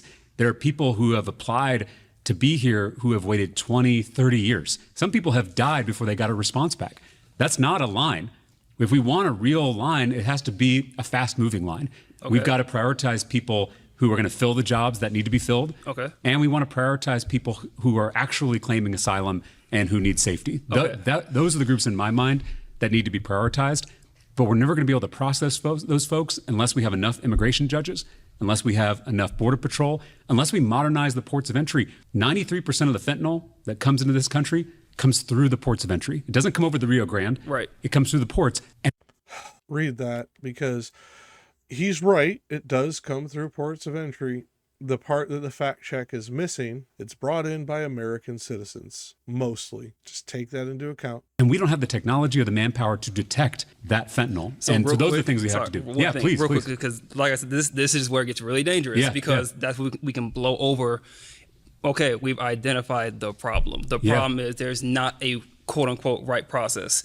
But at that same time, there needs to be some process. Yes. So with the line, what does that process look like? Knowing that there's not a right and a quote unquote right, like what? Okay, so what's the line going to be? And a lot of the problem is manpower, right? We don't have enough folks in this system who are doing this work. The current administration has grown the size of ICE, Immigration and Customs Enforcement, except it's not people doing immigration and customs enforcement.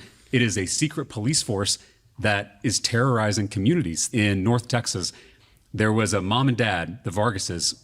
They own a dry cleaners here in Dallas. They're beloved by their customers, by their neighbors. They were dropping their daughter off at Texas Tech University, one of the best universities in the state of Texas. They were on their way back from dropping her off at school. I stopped them, detained them. They are still in a detention center. I do not want my law enforcement or my immigration enforcement officials focused on the Vargases. I want them focused on murderers and rapists and gang members, people who mean to do us harm. When we devote law enforcement resources to going after the Vargases, it makes us all less safe. So I'm just asking for sanity in the system. All right, pause. Okay, Jesus Christ, Jubilee, you're really whipping them through this time. This is going to be a lot of episodes. That being said, Malik did actually stick on a point. I think he may have been the right person and the person that Jubilee was wanting on, because he stuck in a policy position and tried to make sure that James answered, what does it look like? I think he has issues with immigration.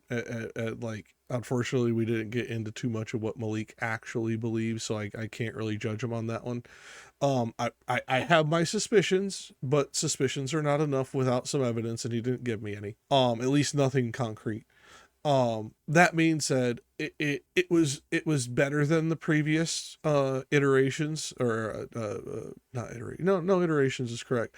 That I've seen so far during this episode. It is better focused, even if it is focused in a way that I find suspect. I could be wrong. I could be reading into it because of the other people that I've watched so far tonight.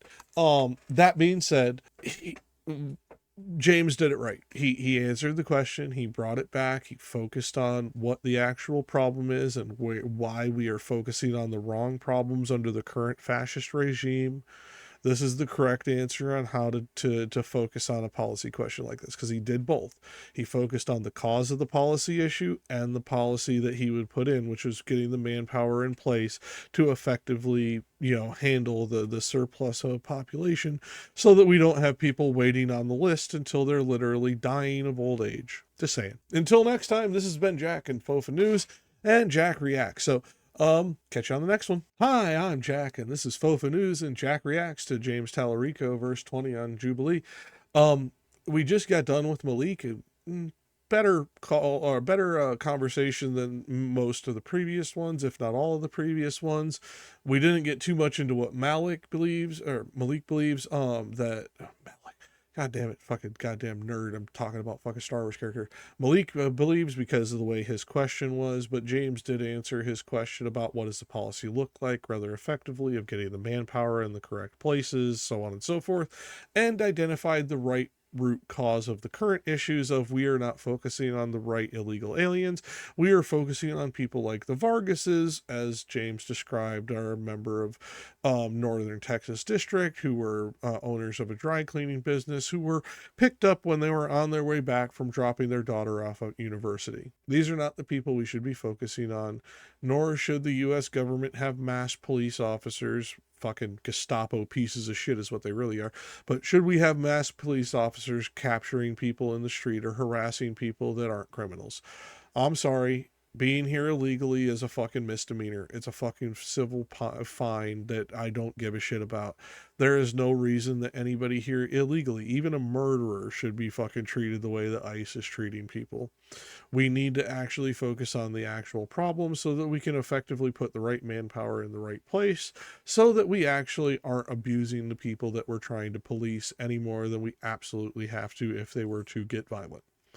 That being said, we are about to get on to the next contestant. I have no idea who it is because I have not fast forwarded enough. As soon as I saw the timer, I stopped. I really doubt that Maria is going to get back up a second time, but if she is, oh man, I'm going to have fun roasting her. You should go back and watch the last episode with her. I roasted her piece of shit ass pretty effectively. At least in my opinion, because I fucking despise people like her. That being said, on with the show. Hi, Tyler. Good to see you. Yeah. All right. Okay. So, you told a really horrible story. That's a very sad story. Yeah. But also, they're undocumented. So this isn't just legal people who are here that came from another thing. It's a definitely emotional story. It makes me feel horrible for those people. I think there needs to be No, you don't. No, you don't, Tyler. You told this horrible story, but here, let me tell you how it's their fault. That's what you just did. You just asked what the Vargases were wearing and if they fucking gave the fucking rapist the wrong fucking idea. That's what you just did, Tyler. Sink it in yet? If you ever see this, you essentially just did rape apologia for fucking ICE. You should be ashamed of yourself, you fucking scumbag. Some better processes here, but they're still illegal, right? They're not supposed to be here. It's wrong. They are undocumented, not illegals. You are speaking about them and dehumanizing. They're not supposed to be here. Why are you supposed to be here? Because some fucking jackass who fucking was born here before you shat you out of her fucking crotch? I don't care. I don't care. From what he just described, these are people who were pillars of their community. Business owners, employers, parents. Who the fuck are you? You're a fucking dipshit kid who doesn't fucking know his ass from a hole in the ground. Why the fuck does your opinion on this matter in the fucking least? Oh, that's right. Because you're white and you have a penis, so you think you actually have something important to say. Go fuck yourself, dude. By government standards, right? I think borders are very biblical. We see Nehemiah, the first thing he did for... No. So, for those of you in the audience who remember the last time I read this, I'm going to read another fucking particular fucking scripture that James Talarico brought up. One of my recently departed friends is particularly fond of, and perfectly explains how this asshole is cherry picking the Bible, because these are the words of Jesus. I don't give a fuck about Nehemiah.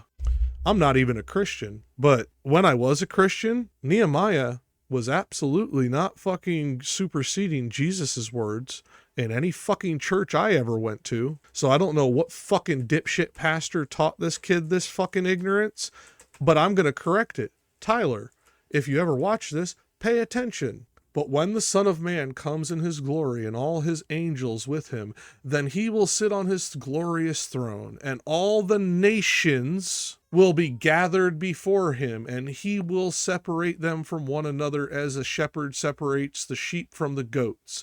And he will put the sheep on his right hand and the goats on his left. And then the king will say to those on his right, "Come, you who are blessed of my Father, inherit the kingdom prepared for you from the foundation of the world. For I was hungry, and you gave me something to eat. I was thirsty, and you gave me drink. I was a stranger, and you invited me in. Naked, and you clothed me. Sick, and you visited me. I was in prison, and you came to me." And then the righteous will answer him, saying, "Lord, when did we see you hungry and feed you, or thirsty and give you drink? And when did we see you a stranger, invite you in, or naked and clothe you? And when did we see you sick or in prison and come to you?" And the king will answer to them and say to them, God damn it, I passed it. And say to them, "Truly, I say to you, to the extent that you did that for one of the least of the brothers of mine, even to the least of them, you did it to me." Then he shall say to those on his left, "Depart from me, accursed ones, into the eternal fire which has been prepared for the devil and his angels. For I was hungry, and you gave me nothing to eat. I was thirsty, and you gave me nothing to drink. I was a stranger, and you did not invite me in. Naked, and you did not clothe me. Sick and in prison, and you did not visit me." Then they themselves will also answer, saying, "Lord, when did we see you hungry or thirsty or stranger or naked or sick or in prison, and did not take care of you?" And then he will answer to them, saying, "Truly I say to you, to the extent that you did not do that for one of the least of these, you did not do it to me." And these will go away into eternal punishment, but into the righteous and eternal life. So, Tyler, biblically, if we are going by the words of Jesus Christ, Nehemiah can suck my left testicle, and you can suck my right. You are an un-American, un-Christian piece of shit. Who's your pastor? Or did you learn this from your parents? Go get your parents. I'm done dealing with the fucking crayon patrol. Have them fucking get in contact with my channel. I will debate them and you all at the same time and knock all of your dicks in the dirt. You are un-American, unpatriotic pieces of scum. For his country, when he returned to Israel, he built a wall, right? He built a wall to keep those that wanted to harm them out. And, I'm not saying that everyone coming here wants to harm people, but I'm just saying that, like, biblically, this reinforces it. No, and it so doesn't. I feel like I there's. agree. I believe in borders. Yeah. And I don't believe in amnesty. Let's take the Vargases. We were talking about how they are Okay, James, you just figured out some way to piss me off too. You don't believe in amnesty? You'll never get my vote. Run for president. You will see me absolutely campaign against you until I have to vote for you if there's a fucking Republican that's as shitty as Trump on the other side. Amnesty, total amnesty for anyone here is the correct way. I don't care what you fucking believe in. I don't.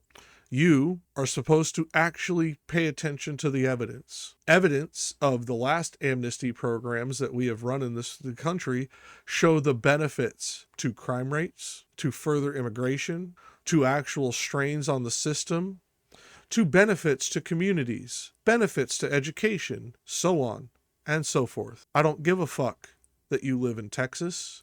I don't give a fuck that half of your Democratic voters are fucking so far to the right they barely called the left anymore. Amnesty is the correct answer. Grow up, bitch. I'll take you on too. I don't care that you're a seminarian. I bet I know your Bible better than you do. Pathetic, hardworking small business owners in our community that have been here for decades. There needs to be a path to citizenship. That is not the same thing as amnesty. Because you're right. Is there not already a path to citizenship? No, and that's the problem. We've got millions of people who are living here in the shadows, and there is no path for them to actually come into compliance, which I want them to do. I'm a law and order Democrat. I believe that laws matter, and there should be consequences for breaking the law. Okay. But here's what I will say, Tyler. We do recognize in our legal system that there are different punishments for different kinds of offenses. There are civil offenses, like being here without documentation.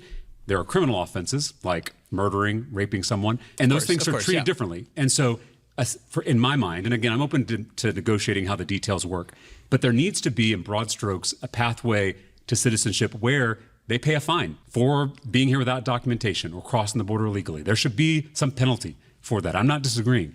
They should also have to pay back taxes. Again, immigrants, undocumented immigrants. Hey, James, they're already paying taxes. You used it in a previous point. A lot of them will pay taxes and never see a dime of services returned. They paid their taxes. Shut the fuck up.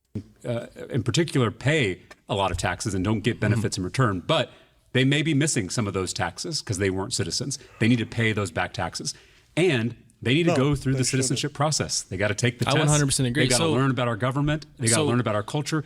All that is so important. If they do all those things and they've been here a long time and they've been contributing, I think they should be brought into compliance. You just said they need to go through the immigration process, but then you just told me a minute ago that there is no immigration process, that they can't become citizens. I'm talking about creating one. I'm talking about, that's what I mean when I say comprehensive immigration reform. It is building a process to where we can bring these millions of people living in the shadows into compliance, because there's not a process right now.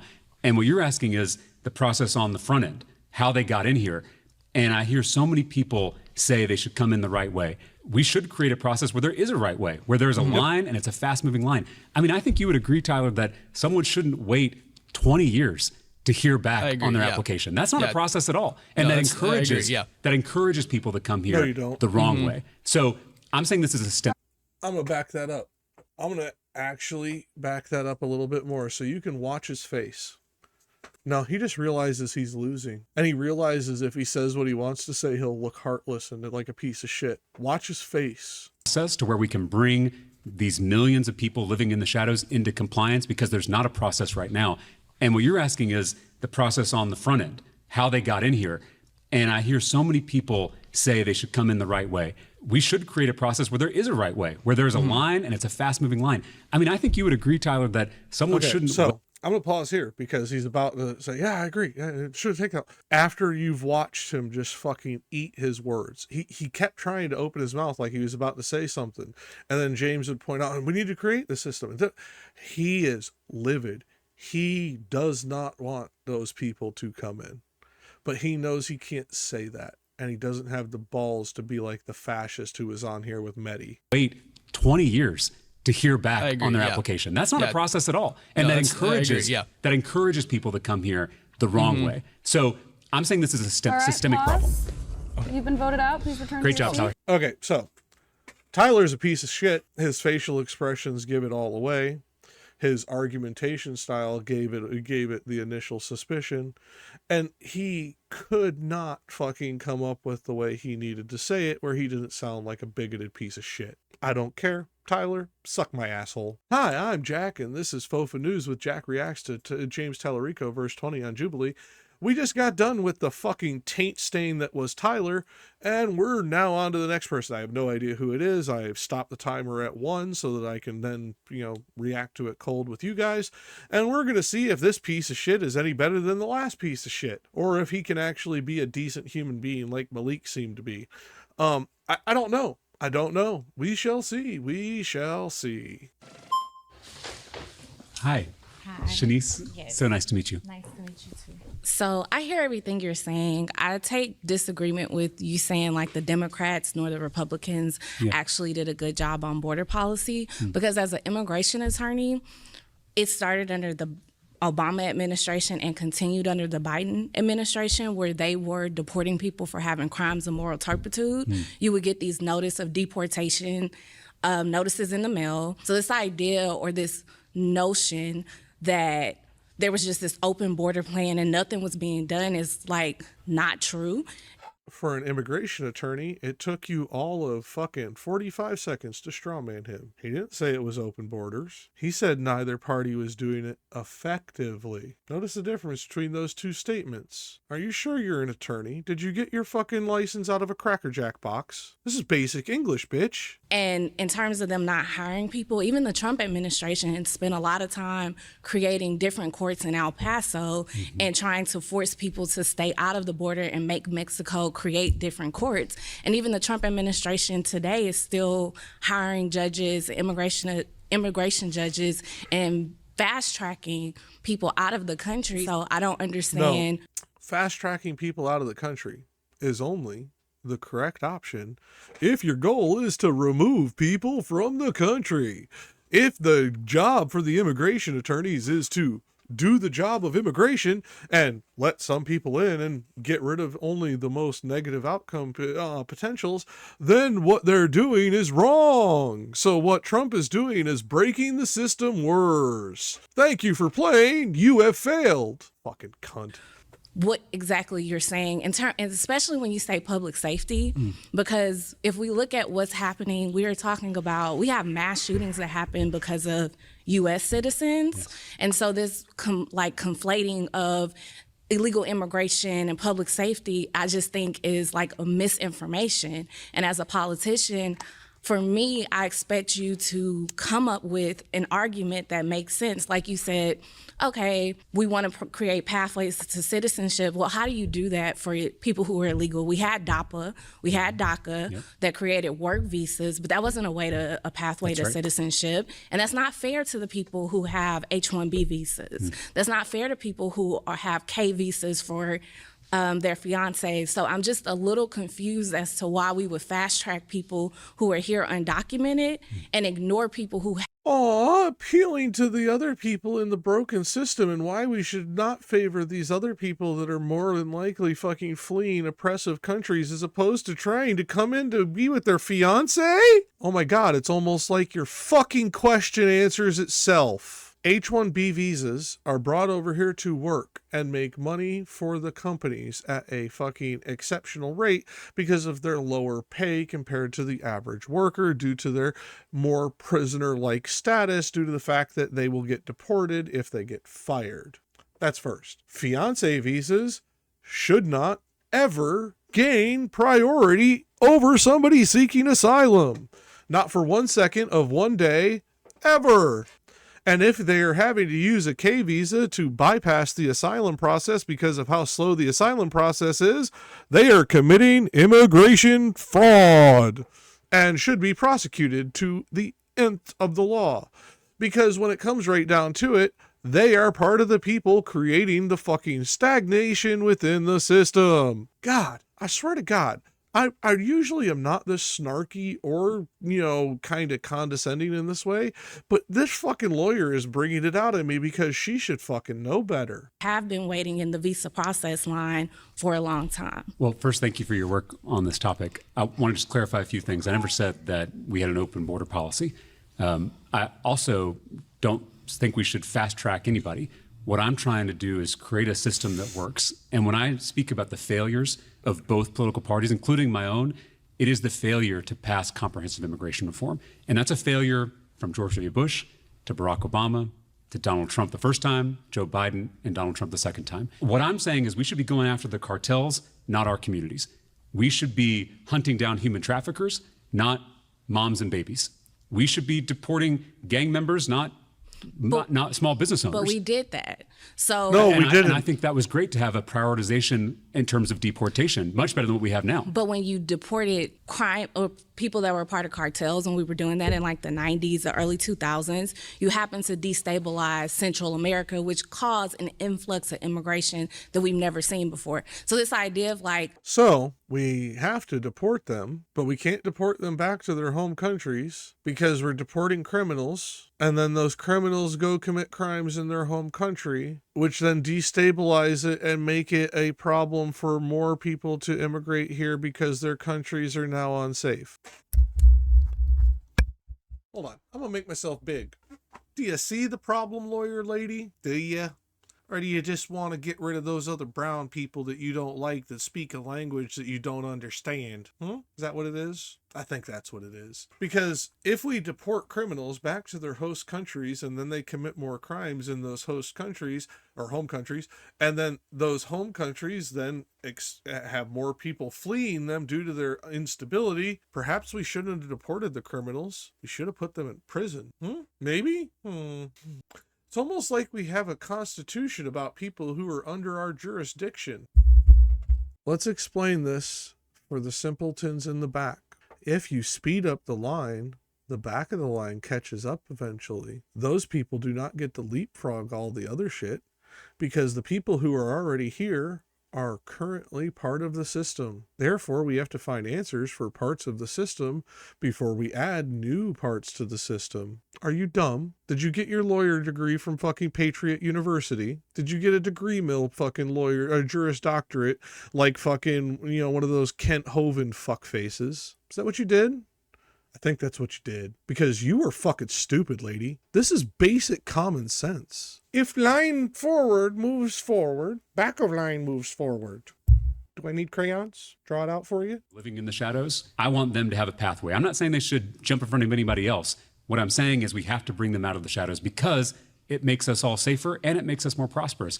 But I would Okay, James, you said the wrong thing here. No, they aren't leapfrogging the line, nor should it be viewed as leapfrogging the line. They are already cogs in the machine. You're talking about adding new modules to the machine. We have to deal with what's already here first. That's why you deal with them first. It's not leapfrogging the line. It's dealing with them in the priority at which they are actually a priority, and not doing first come, first served like it's a goddamn fast food restaurant. Smack that consumerism shit out of your brain, James. I mean, you tell me, this is a conversation.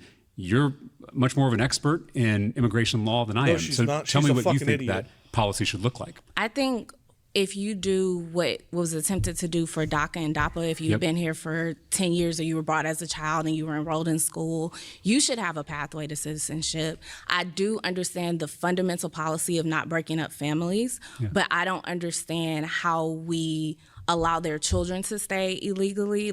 Do you let them stay, get pathways to citizenships, and then turn around and allow their family to do the family visas and make people return back to their original country? Because we have to remember, if we do that part of it, people go to jail when they go back. We have laws in place with different countries, especially in the Caribbean, where if you were in America illegally, you go to jail to come back. There it is. She's a Caribbean immigration attorney. That tells me a whole lot about what you actually care about, lady. You don't care about immigration. You care about immigration for people that look more like you. That makes you almost as much of a racist as the bigot fucking maggots. You realize that, right, lady? I don't understand how we do this. You fucking do it. It's not fair. Who said it was supposed to be? We're supposed to be trying to fix a broken system. Sometimes things are not going to be fair when you're fixing a broken system. Sometimes you're going to make mistakes along the way as you're trying to fix a broken system. Do not let the perfect be the enemy of the good. Jesus fucking Christ, lady. Are you high? I am, and I'm fucking thinking more clearly than you are. Are you fucking stupid? Oh. So when you go back, so there's fucking lawyers. To me, swear to God. I don't think we should fast track Shakespeare undocumented was right workers. about lawyers. Or I think we should probably give people work visas, but I don't agree with you necessarily getting citizenship, because why would other people take the better route? Why would you give them work visas but not a pathway to citizenship? Oh yeah, because you want to exploit them. Which is not to be undocumented and actually apply for a visa. So tell me, here's where I get hung up. Tell me what we do with kids. Because I was telling you how I, as a public school teacher, taught a lot of students who were undocumented. Many of them were saved by DACA. What do we do for those kids who were brought here through no fault of their own, without their consent?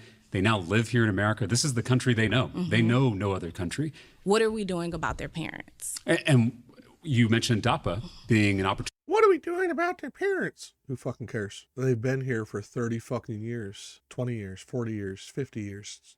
We have cases, all kinds of ranges. Most of them have more of a right to be in those communities than native-born American citizens who treat those communities like garbage. Full stop. Community is about communal aspects, not just a place, not just what you call each other. It's about what you do for each other. You are looking for how to punish people because you need them punished to feel better. I don't care. The crime they committed is a civil offense. Its result is a monetary fine. It's not even a criminal charge unless they are coming back in after being previously deported. For an immigration attorney, you're playing into some fucking really racist tropes, lady. So if we kept work visas for their parents, and allowed them to stay, and they find a pathway to citizenship, if you cross the border before you were 6 and we can prove you were here, then I agree. But I think after that age... Why 6? Why an arbitrary number? It doesn't matter if they were fucking 17. They're a child. They didn't have a choice in the matter. What? You heartless fucking monster. Fucking lawyers. I swear to God. Every last fucking one of you. Gets too murky with trying to, because people will falsify documents. They'll falsify pictures. And so it gets harder and harder. Oh, no, they're going to falsify documents and they're going to falsify pictures because that's how most people come into the country is through fraud, right? I don't even remember your name. You're just dumb bitch now. Dumb bitch lawyer. You sound like the most fucking NIMBY bitch I have ever fucking met in my life. And my dad was really bad about being a NIMBY. You are pathetic.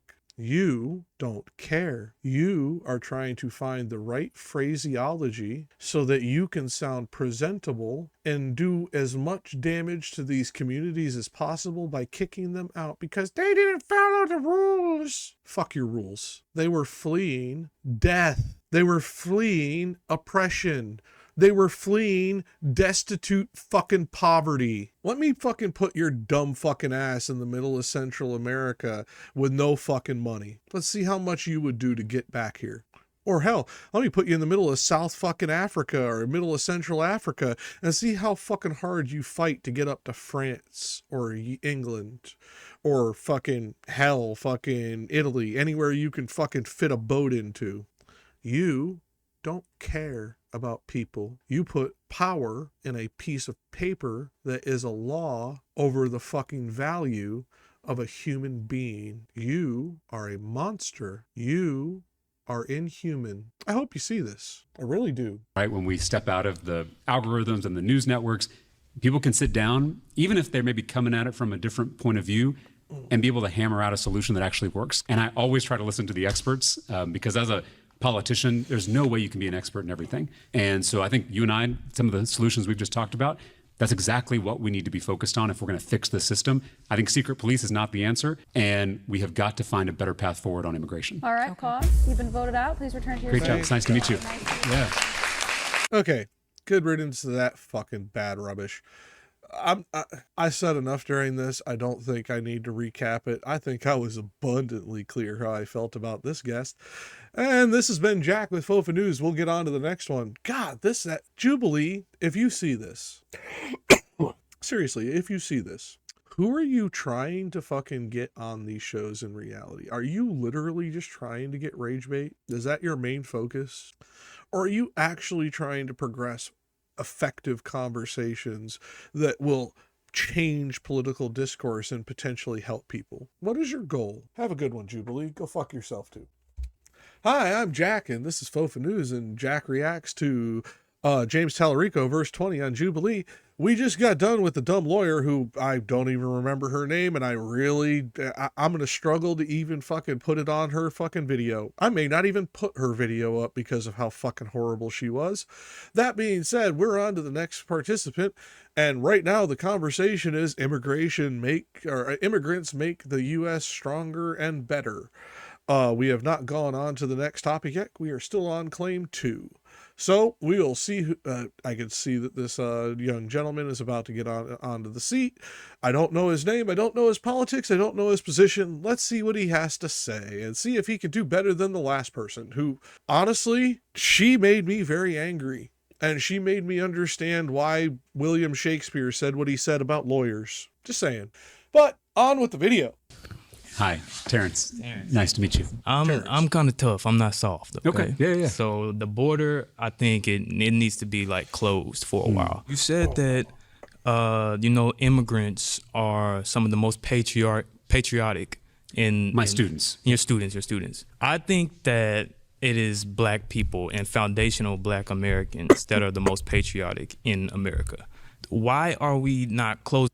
I'm gonna back it up because I'm gonna let this position play out. Let them actually say it. Yes, African American people are extremely important to our fucking culture. What the fuck does that have to do with our borders, Sonny Jim? I hope you lay it out. I really do, because the way you're starting this, I'm smelling some cult fucking energy coming off you, buddy.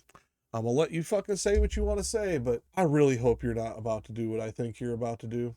Americans that are the most patriotic in America.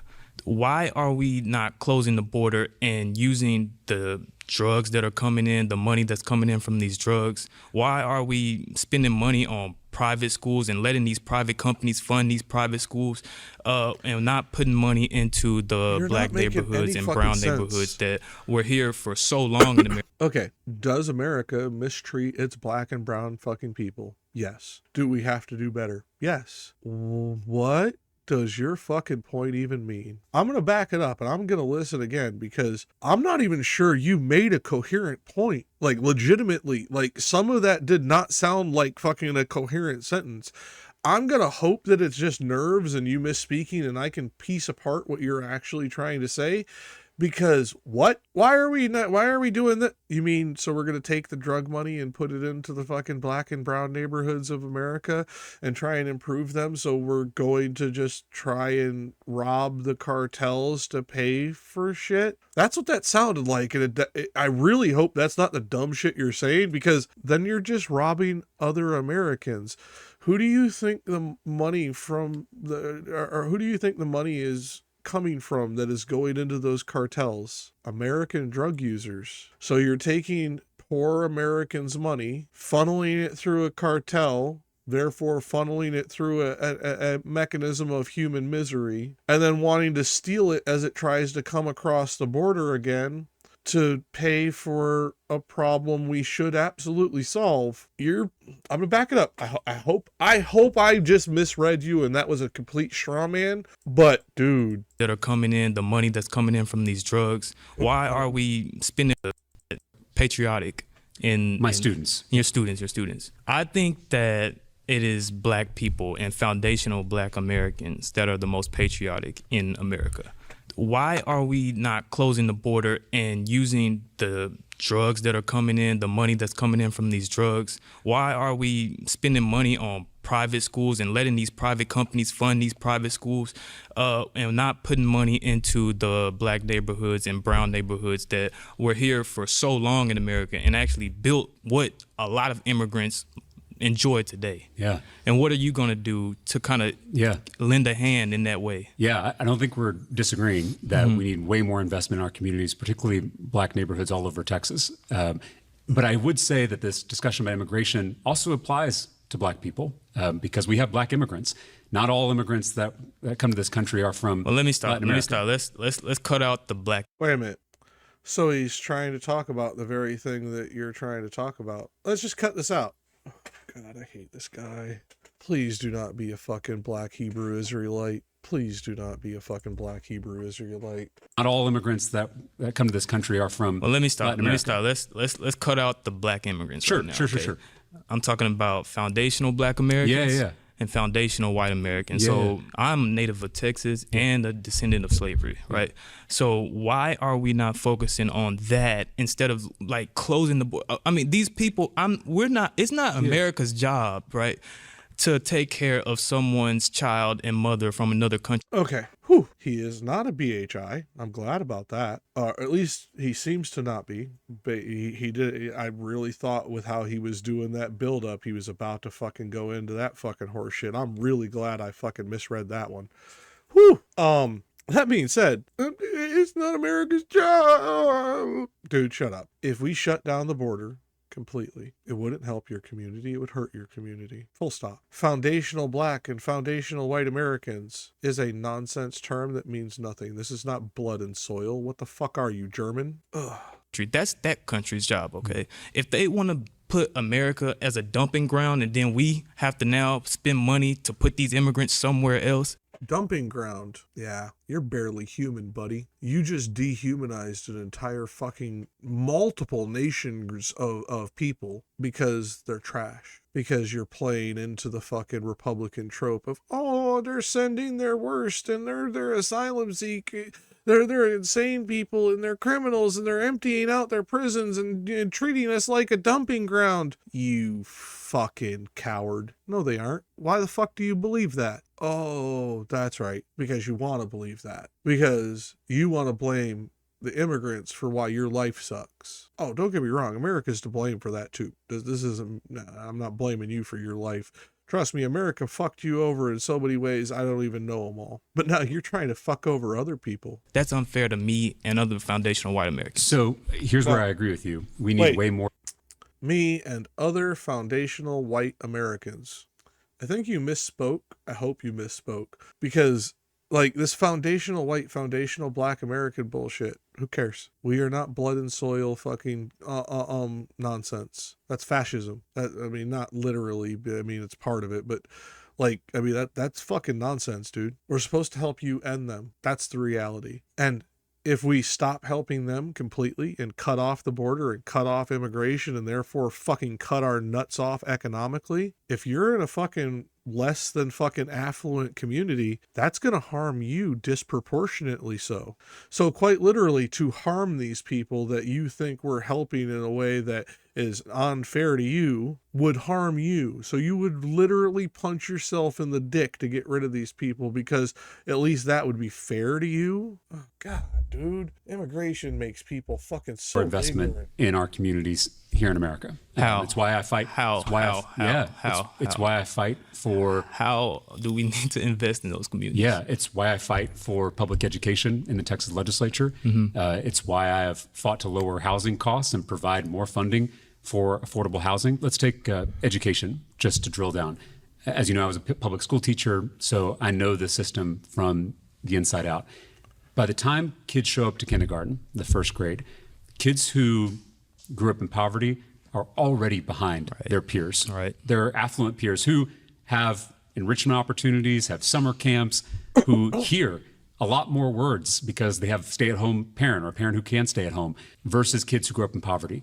I think the way to fix that, and this is what I've worked on in the legislature, is high-quality, universal early childhood education for every child, no matter their zip code, no matter their race, no matter how much money their parents make. Because those first 1,000 days of a child's life, those first 3 years, are the most important in terms of brain development. And if they aren't catching up in kindergarten, you know that's just going to get worse the longer they're in the public education system. And so we're setting up these students for failure. And I agree with you, these students they're children of promise.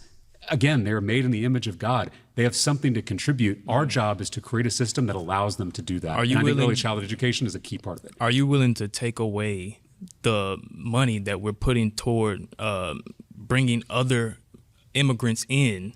Because most immigrants take away from the jobs. A lot of people can't find jobs after they graduate Here's where college. I'll disagree with you. It takes a long time for them to do that because... Hey, Terrence, let me explain economies to you. If you get rid of the immigrants and you tank the economy, kind of like Trump is doing right now by militarizing the southern border, trying to shut it down to effectively zero border crossings and terrorizing fucking immigrants within the United States, that hurts everyone. That makes jobs go away. You following me? If you hurt the economy, there will be less jobs. Following so far? And what money are we spending to bring people over, quote unquote, illegally? Because what you just did there is you revealed that you believe a conspiracy theory that the U.S. government is actively paying to bring in illegal immigrants. You're an idiot. Like, seriously, you're like a flat earther level of idiot. Fuck. Most of the idea has to be sped up in order to get that job, because an immigrant can get that job and can get that job for way less. So we've talked about where we agree, which is investment in all kinds. Hey, buddy, if we actually allow for proper immigration, as he talked about in all those previous fucking conversations he had with other fucking interlocutors, if we had those systems, it would actually allow for our economy to boom. If those people were here, documented, and our economy started to boom because of it, them being documented would prevent those employers from abusing them by paying them less than minimum wage. They would have to pay competitive wages, meaning any other person would also be able to work or expect a competitive wage when applying for the same job.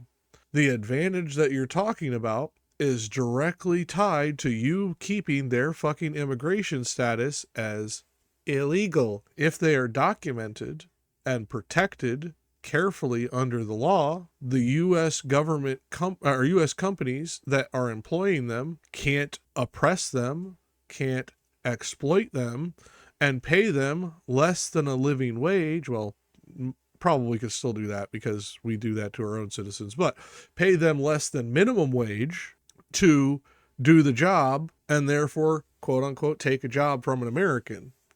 So make the immigrants legal, give them documentation and amnesty, and then those companies can't hire illegal immigrants for fucking pennies on the dollar and make those jobs go away. And that's only operating under the fucking false assumption of your myth. So even in your myth, you're wrong. Fuck, you're dumb. Kinds of neighborhoods, but investment for Americans. Where we disagree, I think, is this Jubilee, I'll still not come on your program, but find better people on this country. That's where I strongly disagree, because these immigrants are doing jobs that native-born Americans won't do. And here I'll give you an example. Let me just give you an example. I disagree. How do you know that? I'll give you an example. Who did you ask? Let me give you an example. Who did you ask that said they don't want that job? I talked to an avocado farmer. Who'd you ask? How do you know? Running this farm argument for from incredulity. Shut the fuck up, Terrence. Terrence. He's never had Let him finish. a native-born American apply to work for one of his jobs. And let me ask you a question. Real quick. Okay, how many black people are in California? In Los Angeles or in California in total? I don't know. I don't know much about California. It's under 7% now. He doesn't have enough people that need jobs in California for you to make that statement toward Texas. It's not even that Texas, jobs. More black people stay in Texas. More foundational white Americans stay in Texas. Let's just talk holistically. Hey, Terrence. 7 million jobs. Hey, Terrence. Shove your foundational white and black American shit up your fucking foundational black ass. That clear enough for you? The 7% population of African Americans in California. Why does that matter? Oh, because they don't have enough employment over there. What? Huh? You are literally interconnecting points that don't connect to try and make a point that doesn't make sense because you believe something that isn't real. My family has been here a long goddamn time. By your definition, I may be a foundational white American. I don't fucking care. It means absolutely fuck all, buddy. Your foundational shit is a past thing. There are things that we have to make up for the crimes of our government in the past. It does not give anybody who just happens to be some fucking genetic link to some of these people some special pleading right. It doesn't. You're human. You're American. You have no more rights than any other American, or shouldn't. Let's put it that way. And these immigrants should have almost as many rights as you do. Not all of them, because there's a few that are specifically, relegated to fucking citizenry, but almost all of them should be theirs too. That's the reality. It doesn't work for everyone. Well, no, but I'm talking globally about the economy. There are 7 million jobs that are unfilled in this country. We have more jobs than we do workers in America right now. And these are, as you know, some of the toughest jobs, right? Picking our fruit, taking care of our children and our elders, paving our highways. These are jobs that are difficult, and the research shows that undocumented immigrants are really just competing against other recent immigrants. They're not competing with native-born Americans who, in many cases, whether it's that avocado farm or whether it's other industries across the country, native-born Americans will not sign up to mow our lawns. And so if we go after these immigrants, we're not just hurting them and their families and their ability to live the American dream, we're hurting the entire economy. We're hurting ourselves. And then I'll go one step further. Those immigrants go on oftentimes to create jobs. Half of all Fortune 500 CEOs are immigrants. A quarter of all entrepreneurs are immigrants. The research shows that immigrants and their children have a higher economic mobility rate than native-born Americans. So these are strivers. They're dreamers. They're doers. Unlike what some politicians say, in the vast majority of cases, these countries are sending their best, and they do make us stronger and richer through their military service and through doing the jobs that need to be done in this economy. All right, pause. That's time. Well done, James. You were nicer than I was, but you got the fucking point across. I was a little bit more mean than I should have been in some of these cases, but I am so sick of this fucking stupid red blood and soil shit. I'm sick of it when white people do it. I'm sick of it when black people do it. I'm sick of it when fucking Chinese people do it.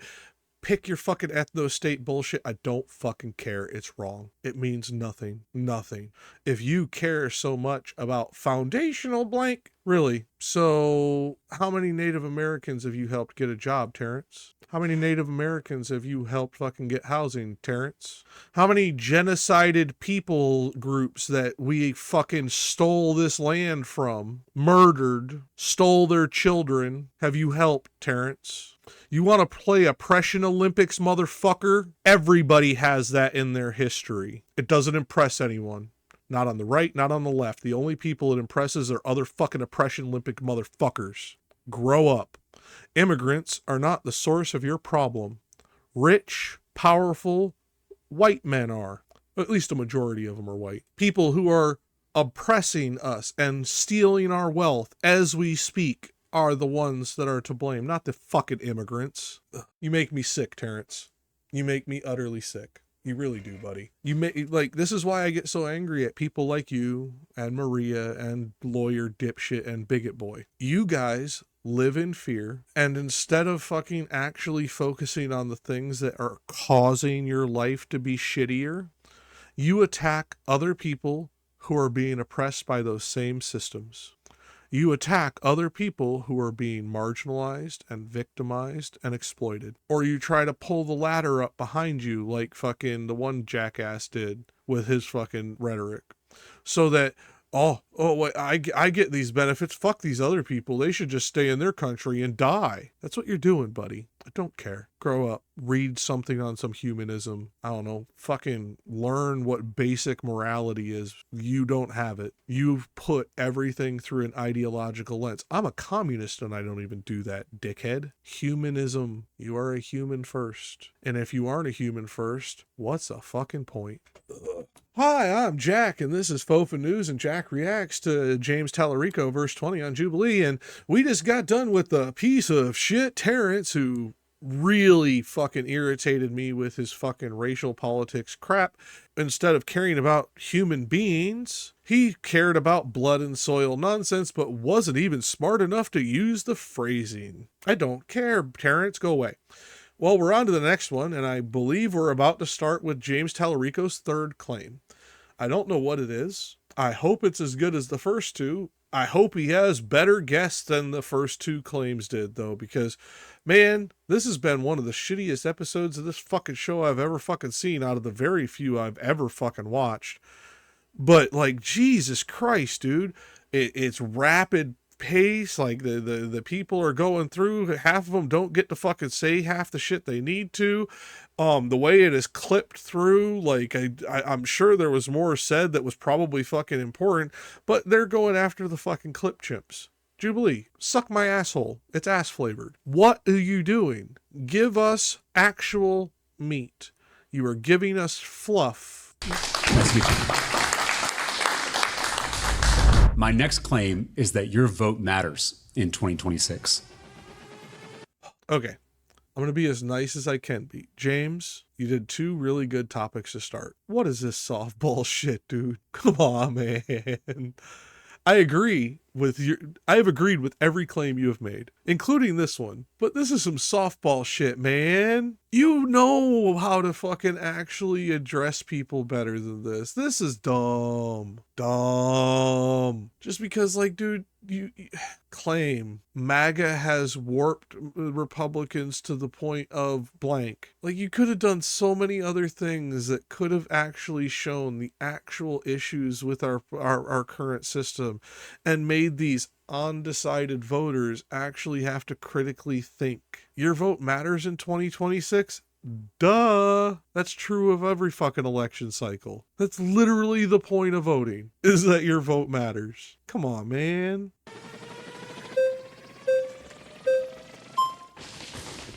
Hi, what's your name? Michaela. Michaela. Nice to meet you. It's nice to meet you. Since this is a new claim, let me just kind of tell you what I'm thinking, and then I would love to open this up. Yeah, of course. When I first ran for office, I was a 28-year-old public school teacher, and I was running in a Republican district as a Democrat.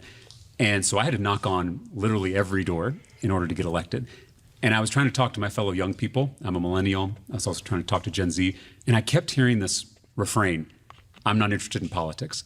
And at some point, I was just honest with them. I said, you may not be interested in politics, but politics is interested in you. You may not care about politics, but your boss at work cares about politics. Your landlord cares about politics. Your insurance company cares about politics. And until you care about politics, they're going to keep using the political system to screw you over.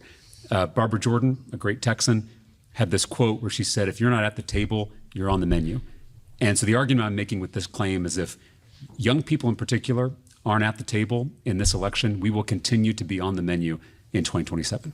Okay, so I agree that the younger generations are essentially our future. Yeah. I'm completely undecided. Yeah. I have no idea Yeah. which route I want to go, specifically because I am a younger generation that wasn't necessarily educated on it. You know what I mean? Yeah. And I don't entirely feel I strongly just don't feel that my voice matters. You know, I'm a content creator myself. On election day, I made a joke oh my God, I didn't even realize it was election day. And my whole fan base was your vote matters. You were supposed to use that vote. But for someone who's undecided, if I'm not confident in an answer, why would my voice matter? You know what I mean? Yeah. Okay, before James answers, I'm going to answer this one. Michaela, you're a content creator. I will do my best to find your channel and tag it in this video. I don't know your channel name. I'm not going to dig too hard, but I'll try and find it. I hope you see this. Let me answer this for you, youngin. If I'm not very passionate or clear about this, why should I? Why does my vote matter? Because it is quite literally your civic duty. It is your voice. It is your power, what little you have. It is quite literally the only power outside of capital that you can attain in America. So when you say, why does it matter? If you're not super clear on it, get fucking clear on it. If there's something that's being voted on in your area, it obviously matters to a bunch of other people around you. Maybe try and figure out why. Maybe actually try to be a member of your community and see why they're voting on this and why they care about this thing. Instead of being apathetic or indecisive or non-committal or pick your fucking adjective. I'm fucking sick of coming up with them. You should actually educate yourself. Oh my God, I didn't even know it was election day. The only reason that should be true is because, unfortunately, we live in America and they have fucking worked you so hard that you forgot what day it is. And then you should be angry that you forgot what day it is because our country has treated you so badly. And then when you realize why that our country has treated you so badly and you're mad about forgetting why that day was election day, then you should then be that more doubly fucking committed to voting the next time. That's why.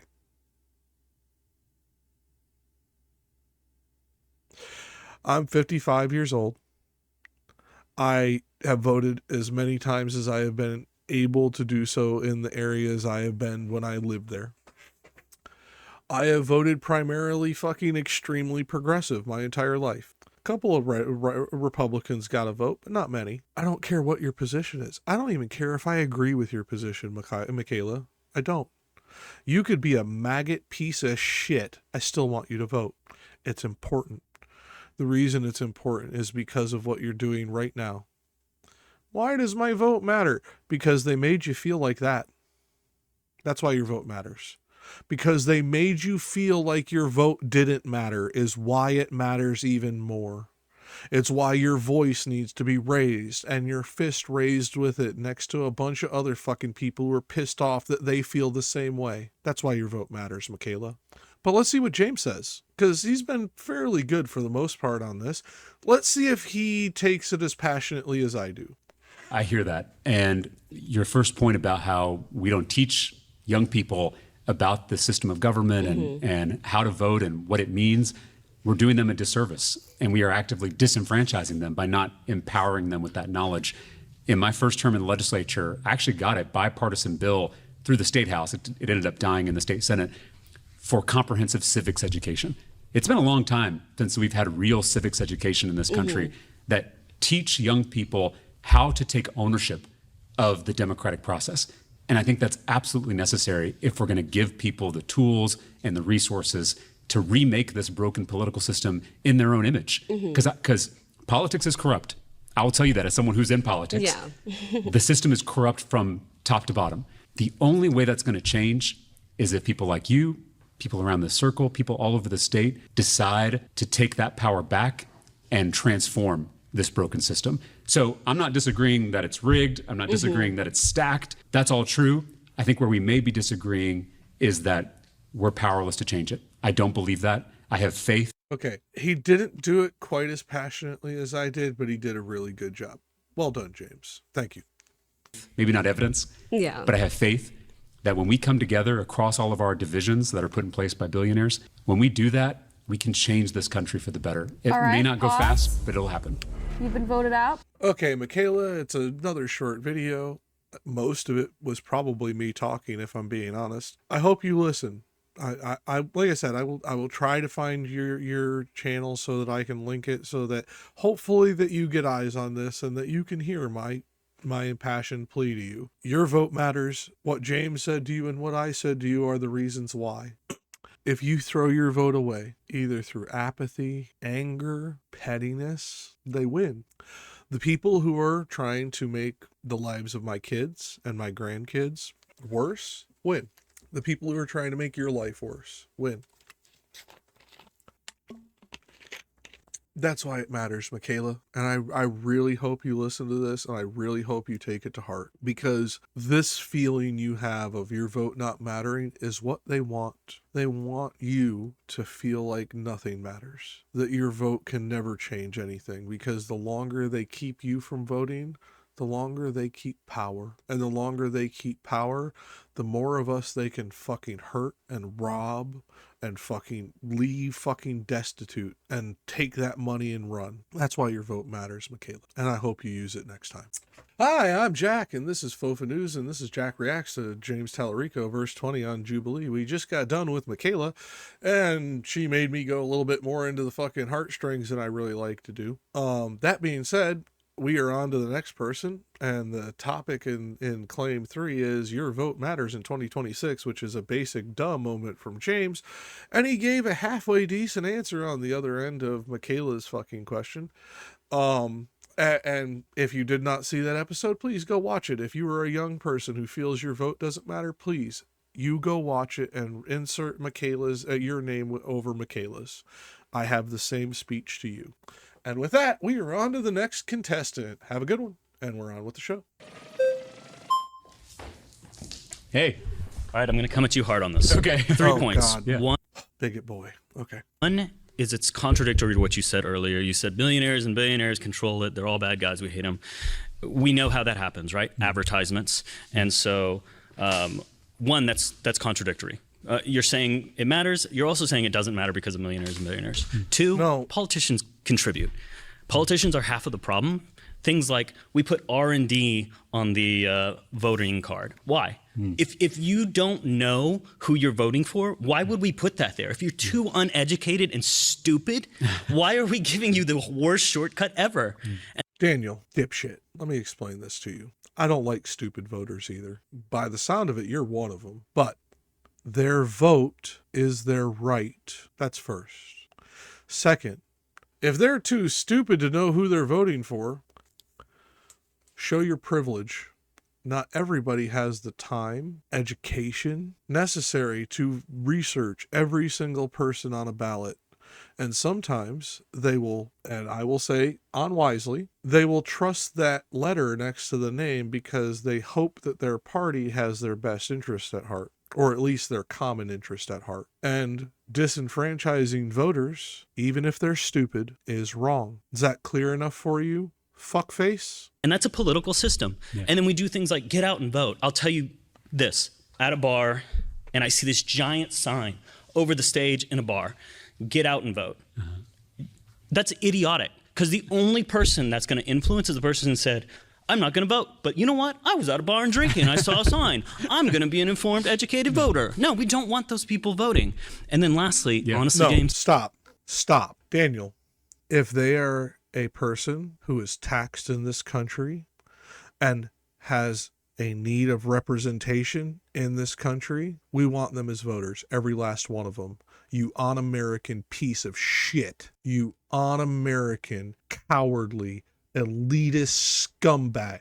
I am a arrogant prick, and I hate stupid people. I would never fucking disenfranchise their fucking vote, you goddamn piece of garbage. Oh. I don't think you're going to do anything.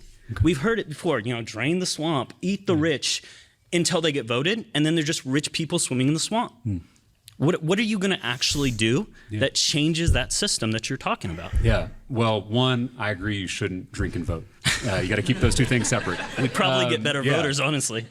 Two, you're not going to hear me defend this two-party system. I actually think it's corrosive in our politics. It's hard to break out of, but I would be very interested in supporting policies that allow for multiple parties, because a lot of other countries have way more than two parties. And I think it allows for more collaboration, more interests to be represented, more issues to be heard. So I'm very dissatisfied with the two-party system. Big money is powerful, don't get me wrong, but it is nothing compared to people power. We may not have the money, but we have the majority. What are you going to do? How are you So going let's to talk change about that it? one. Let me be very honest with you. Specific. I don't want the general. I want specific. Let me What's be the honest policy? with you. Let me be honest with you. I alone am not going to change this. I know there are some politicians who say I alone can fix it. I'm not one of them, because I don't want to promise you something I can't deliver. My goal with this campaign is to be a catalyst for people all over the state to come together and organize so that we can start, again, not finish, but start our way toward a more representative form of government. So specifically, we talked earlier about comprehensive immigration reform. I think we also need comprehensive political reform. I hope my first vote, if I'm elected as U.S. Senator, would be the For the People Act, which is something that's already been introduced. I'm sure it'll change the details of it. But a few things that it does is it gets big money out of politics. It ends Citizens United, which may be the most disastrous policy for our democracy in modern American history. And then it goes further and it bans things like gerrymandering, because gerrymandering is when politicians redraw political lines to benefit themselves. Democrats do it and Republicans do it. Not always the same amount, but they both do it, because it's not an issue of party, it's an issue of power. People in power want to stay in power. That's the most predictable thing in history. I've actually been a victim of this. I told you I first ran as a Democrat in a Republican seat, and I won that seat because I brought people together across partisan divides. And then my Republican colleagues in the legislature in 2020 decided to draw me out of that district. They basically broke my district in half so that they could guarantee the outcome they wanted. Thankfully, I survived because I was able to move a couple of miles down the road and run in the district I grew up in. But I saw firsthand how gerrymandering, how this corrupt redistricting process silences the voices of the people. Again, the deck is stacked. I need specifics. Like I would love for if you don't have For the People Act, before you get my vote, I need a specific plan. Publish it on your website and says this is the law. This is how we're covering unintended consequences. Because I hope you're right. I've heard it all before, and I feel like I've been hearing it for 20 years. Well, and I would say I also feel tempted by hopelessness. I really do. There are some days when I'm on the floor of the Texas House and I'm fighting for a policy I believe in on healthcare, on education, on housing, on stopping fentanyl overdoses, and I lose that fight. I'm not hopeless, I'm disengaged. I'm just telling you how I feel. Daniel, you're not disengaged. You're disaffected. You are almost antisocial in your approach to it. He gave you specifics of getting money out of politics, a specific law that is our specific act that's already been introduced that he would want to vote for. Your ignorance of those specifics is not a lack of specificity. You just did the equivalent of a fucking evolution denier trying to argue your weaponized ignorance against a fucking biologist. This man just gave you an answer to your question. He gave you a much more nuanced answer to your question than some policy that he may or may not be able to deliver on, and instead told you his intentionality and how he was going to do it. You are an idiot. You've been hearing about this for 20 years? I've been hearing about this since I was a little fucking kid and I marched with my brother next to Abby fucking Hoffman. If you don't know that name, go look him up. You'll find him in relation to this little incident that happened in Chicago. Fucking idiot. Sometimes, and it's hopeless, because I'll walk off the floor after that long fight when I've lost. I'll walk out to my truck, I'll drive home, and I'll just feel totally and utterly defeated. And so I can't imagine how someone on the outside must feel when they look at this political system. The only thing I'm trying to convince you of, the only way out of it, is through you and through the people around the circle, not me. It's actually not through politicians. Politicians will not save us. It will be the people of this state and this country that save us, because it's the only thing that ever has. All right, pause. You've been voted out. Please return to your Good job. seat. Thank fucking God. Okay, so Daniel is now gone, and we are into the last 40 minutes of this episode. I don't know who's coming up next. We are on the third fucking thing, and Daniel dipshit is gone. Bye, bigot boy. You're an idiot. Okay, so now the announcer voice aside, I'll give a small recap. I don't like this man. He is an un-American piece of shit. His ideals are jaded at best and antisocial more likely. Based on the way he dresses, talks, and acts, I am guessing he is upper middle class. I am guessing that he is probably, for the most part, lived in fairly affluent neighborhoods. And the reason that he feels disaffected, as he called it, or disengaged, or whatever the dumb fucking thing he just said, the reality of it is he just doesn't have what he wants. None of us do. None of us do. That's the reality. If you agree with the politician that you're voting for 100%, be suspicious, because there's something wrong there. You should almost never agree with somebody 100%. Almost never. Because at that point, I doubt whether or not you're thinking about why you're agreeing with them.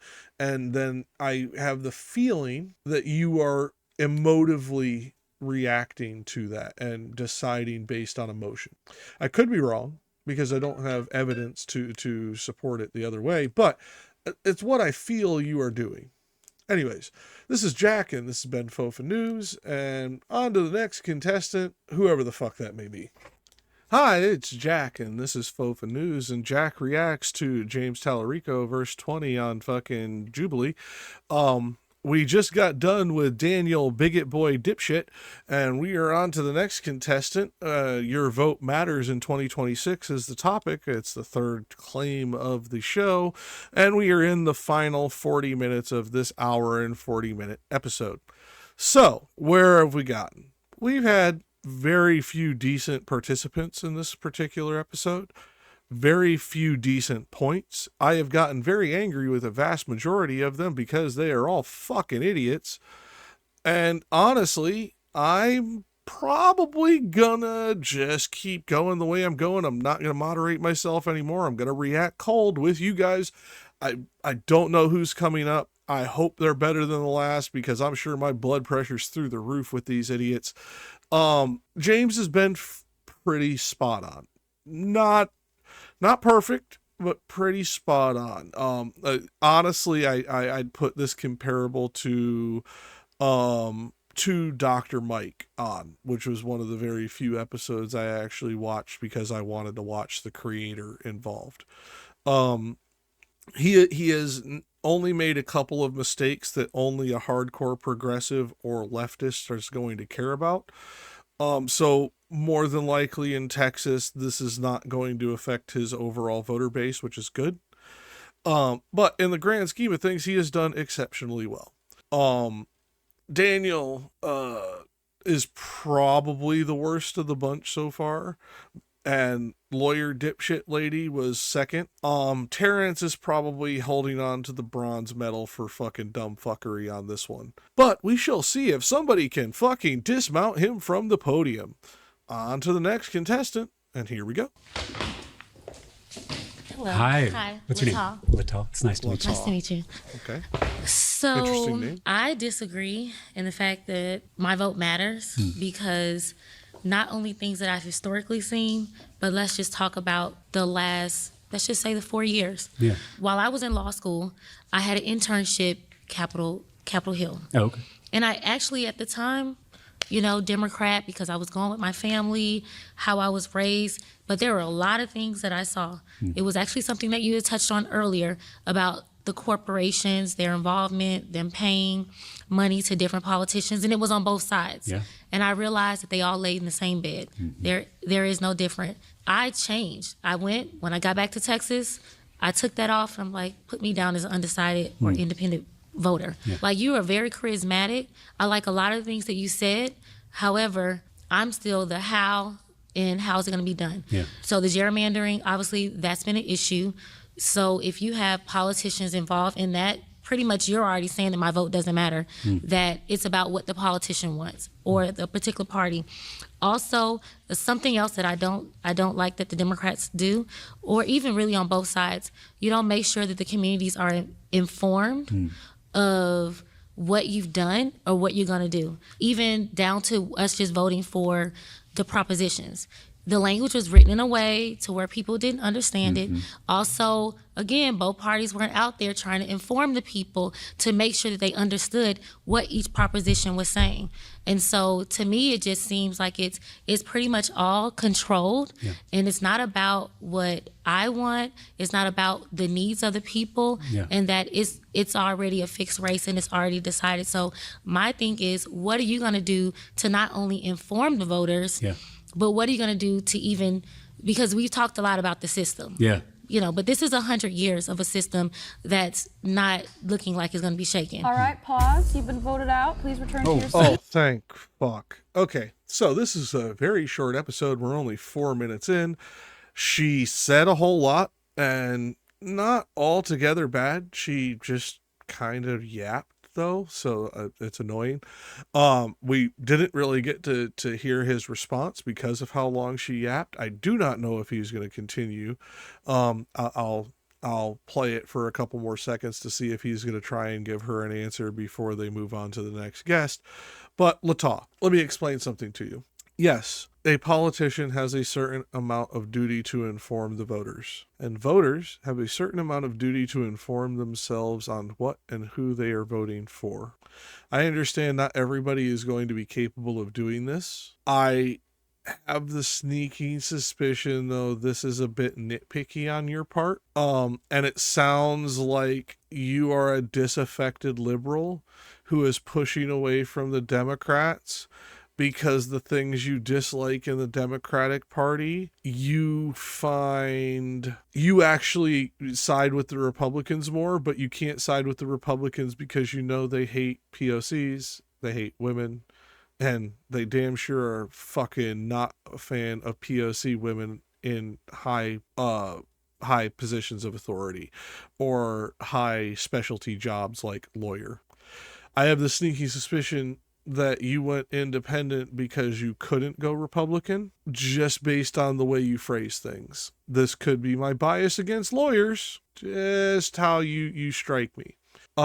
There's another creator I've dealt with over the years who is a trans woman. I have issue with her because I truly believe she's a Republican who only sided with Democrats because Republicans would want horrible things to happen to her. That being said, I think you're kind of the same way, whereas you fear the Republican Party.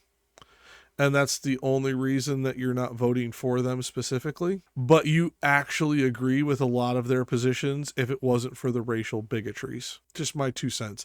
Now, I'm going to hit play. I'm going to see if James answers your question to see if maybe I can get some insight to see if I was right.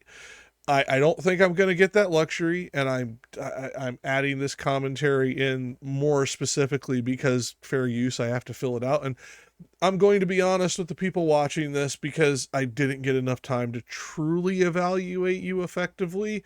And this is an armchair level and should be taken with a grain of salt. So anybody who's watching this, I may be being incredibly unfair to her because of the limited time I had to deal with her interacting with Mr. Talarico. I could be wrong, but let's see if he continues. That's so much I wanted to say. Okay, so no, he's not going to continue. We will go on to the next episode. Lata, I don't even know if you're going to get an episode, sweetheart. Like, honestly, you came on, you said a bunch of shit. They voted you out so quickly, you didn't get a reply, and we're moving on to that. You may be the only guest in this episode who doesn't get a video. But if you do, I'm going to make sure I include this portion where I mused whether or not I'm going to leave you in, because, yeah, this is kind of useless. And I'm a little irritated with your circle compatriots because they voted you out so quick. Because I was hoping that while you said some dumb shit, that James was going to have like some really good answers to it. I so disappointing. Until next time, I've been Jack. Hi, I'm Jack, and this is FOFANews, and this is Jack Reacts to James Talarico, verse 20 on Jubilee. We just got done with Latah, and not sure how to evaluate that. Not even sure if she's going to make it into the final series, but we're about to go on to the next person. It is 59 minutes and 51 seconds into the video that we are currently at, and we have 37-ish minutes to go. I am going to click play on this and see where the road takes us and see if they give us a better contestant on this episode. And with that, let's get back to the video. Hi. How's it going? James, great name. Yeah, no, right? Both our parents had good naming conventions. That's right, yeah. Why do I feel like my vote doesn't matter? Because as somebody who is a working class, attached to the queer community, and a non-Christian, there is nobody in our legislature that speaks to the things that I care about. Christian policy typically works kind of in the same vein of my belief system, but there are certain ways that it doesn't. As far as like the queer community, especially here in Texas, who's speaking out for them? Who's talking about them? Besides, you know, trans people are ruining sports, which I'm not going to get into that. The final, and to me, what feels like the biggest crux of all of this is no matter how informed I am, no matter how much I research my stuff, all of us in this room research everything. That's 25 of us. Means 25 people out of, let's say, just this block, where we're at right now. There's 500 people in this block. 25 people are informed, 475 probably aren't. And they're more than likely going to vote with the gerrymandered people who are already in power. So when you say that my vote matters, all of my stuff, plus the fact of that I've been gerrymandered into hell, why? So based on my personal experience when I was running for the legislature 8 years ago. I'm going to back this up so that you can hear his full answer. But James, contestant James, if you watch this, I will point you back to my video with Michaela. I'm not going to give you as impassioned a speech because I have been recording for quite a while now. And I kind of just want to get this done. But I do actually feel very much the same as you do, or I have felt the same as you do. And I have the same exact speech to you that I did to Michaela. That's why your vote matters. That's why you should still do it, even with the 475, just to work within your analogy. But let's see what James said. So based on my personal experience when I was running for the legislature 8 years ago, I was running in a gerrymandered district that was built to vote for Republicans, and I was running as a Democrat. The deck was stacked. I gotta fix my video because it's locking up. There we go. Stacked against me. The deck was stacked against a lot of people in my community. Yeah.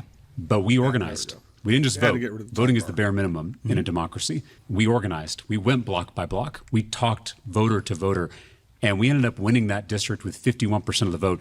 I say that number because that means it was just a handful of votes. That's right. Hair's breadth. It's right. And not every election is going to be decided by a handful of votes. I want to be honest about that. Yeah. But some elections that are very consequential will be decided by a handful of votes. And by getting me elected to that position, I have fought for LGBTQ people in this state. I have fought for their dignity. I have fought for their equality, and I will always do so. And I may not always win every fight, but I am there as a voice because people believe their votes matter.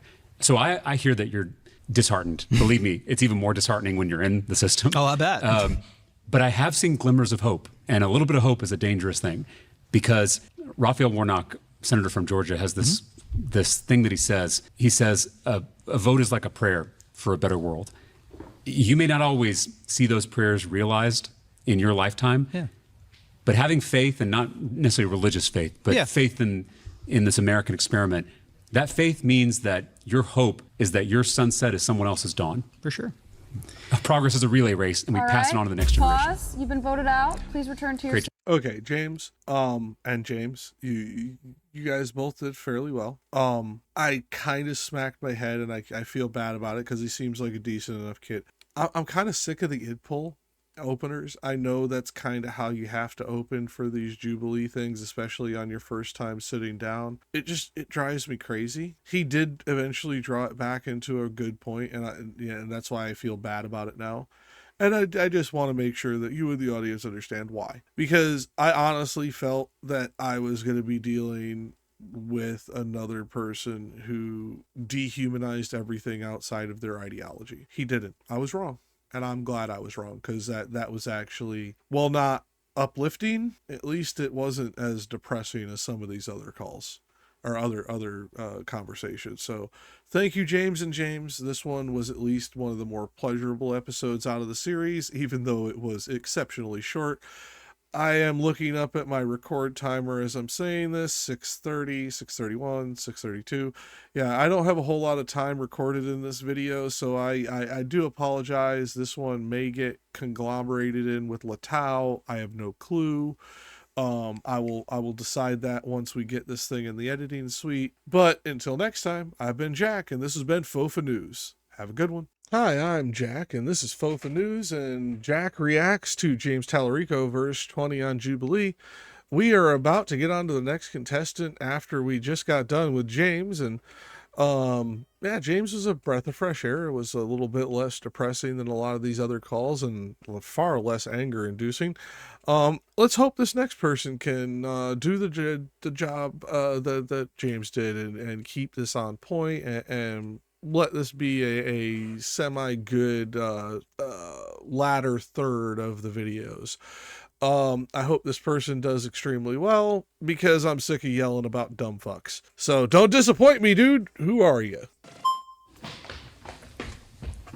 Hey. Hey, how are you? Ashton. It's nice to meet you. Cool. I won't try to get too long-winded so I can stay here a lot longer.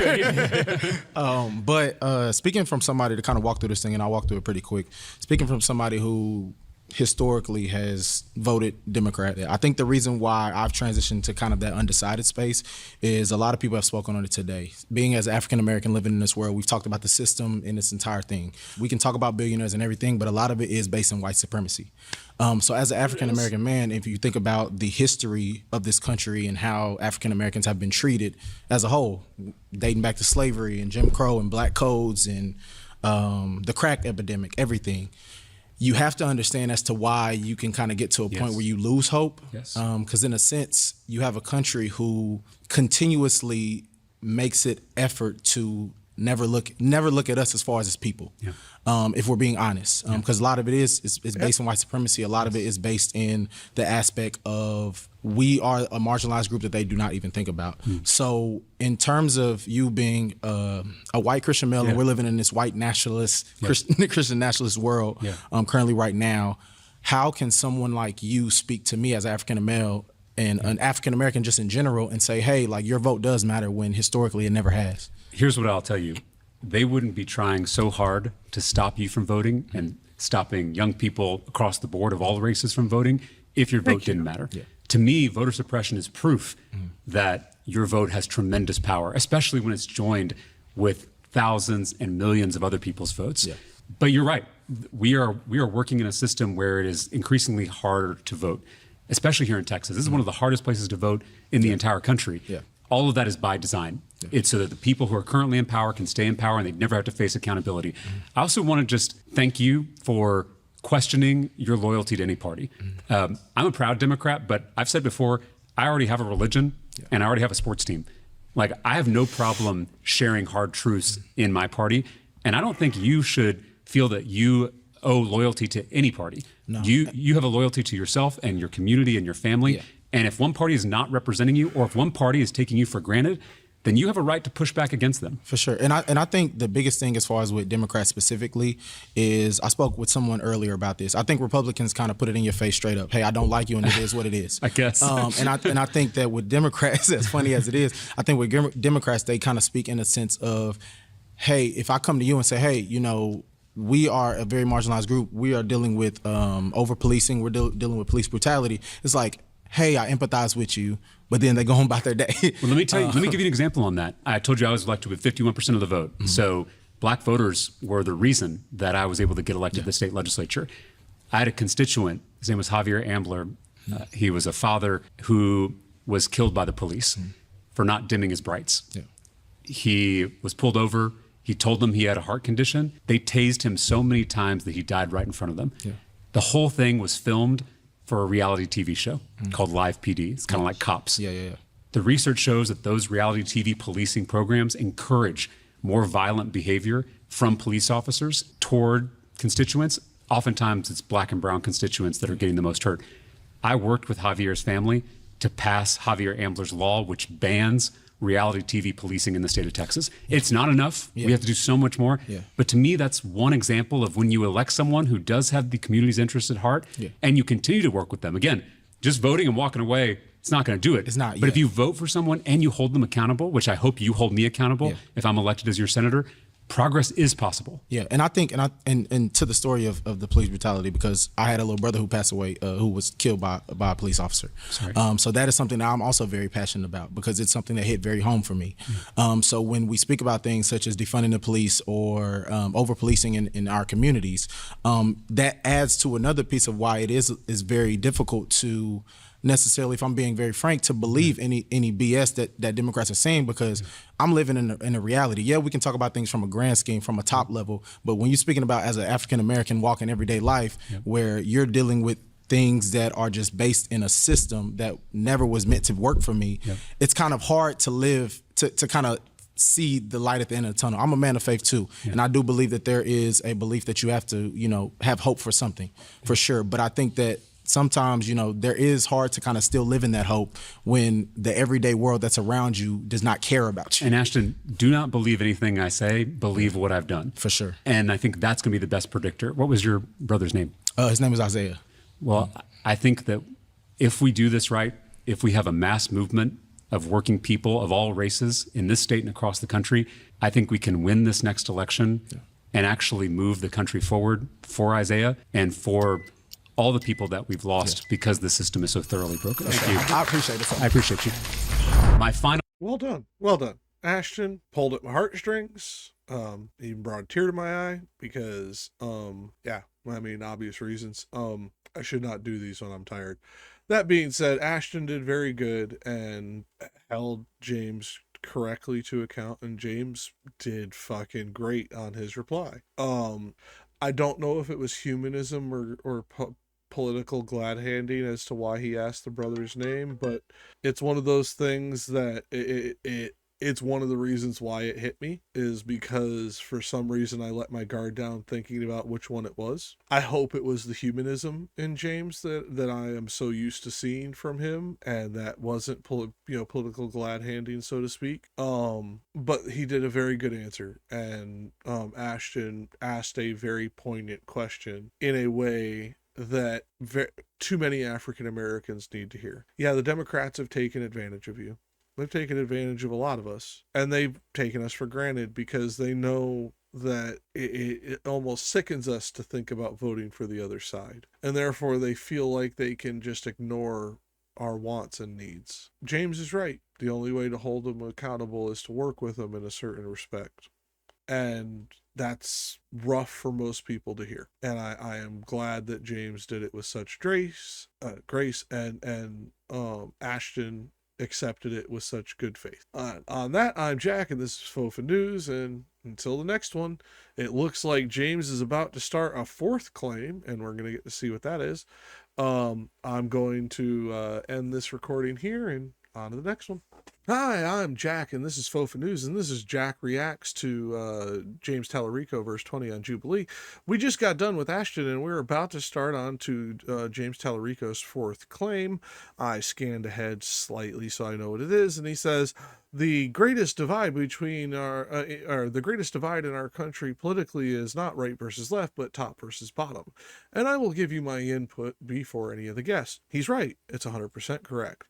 Don't get me wrong. There is a certain level of right versus left divide that 100% absolutely must fucking be addressed, because the tolerance of intolerance paradox fucking has come to bite us in the ass with these Nazi fucking scumbags in office right now.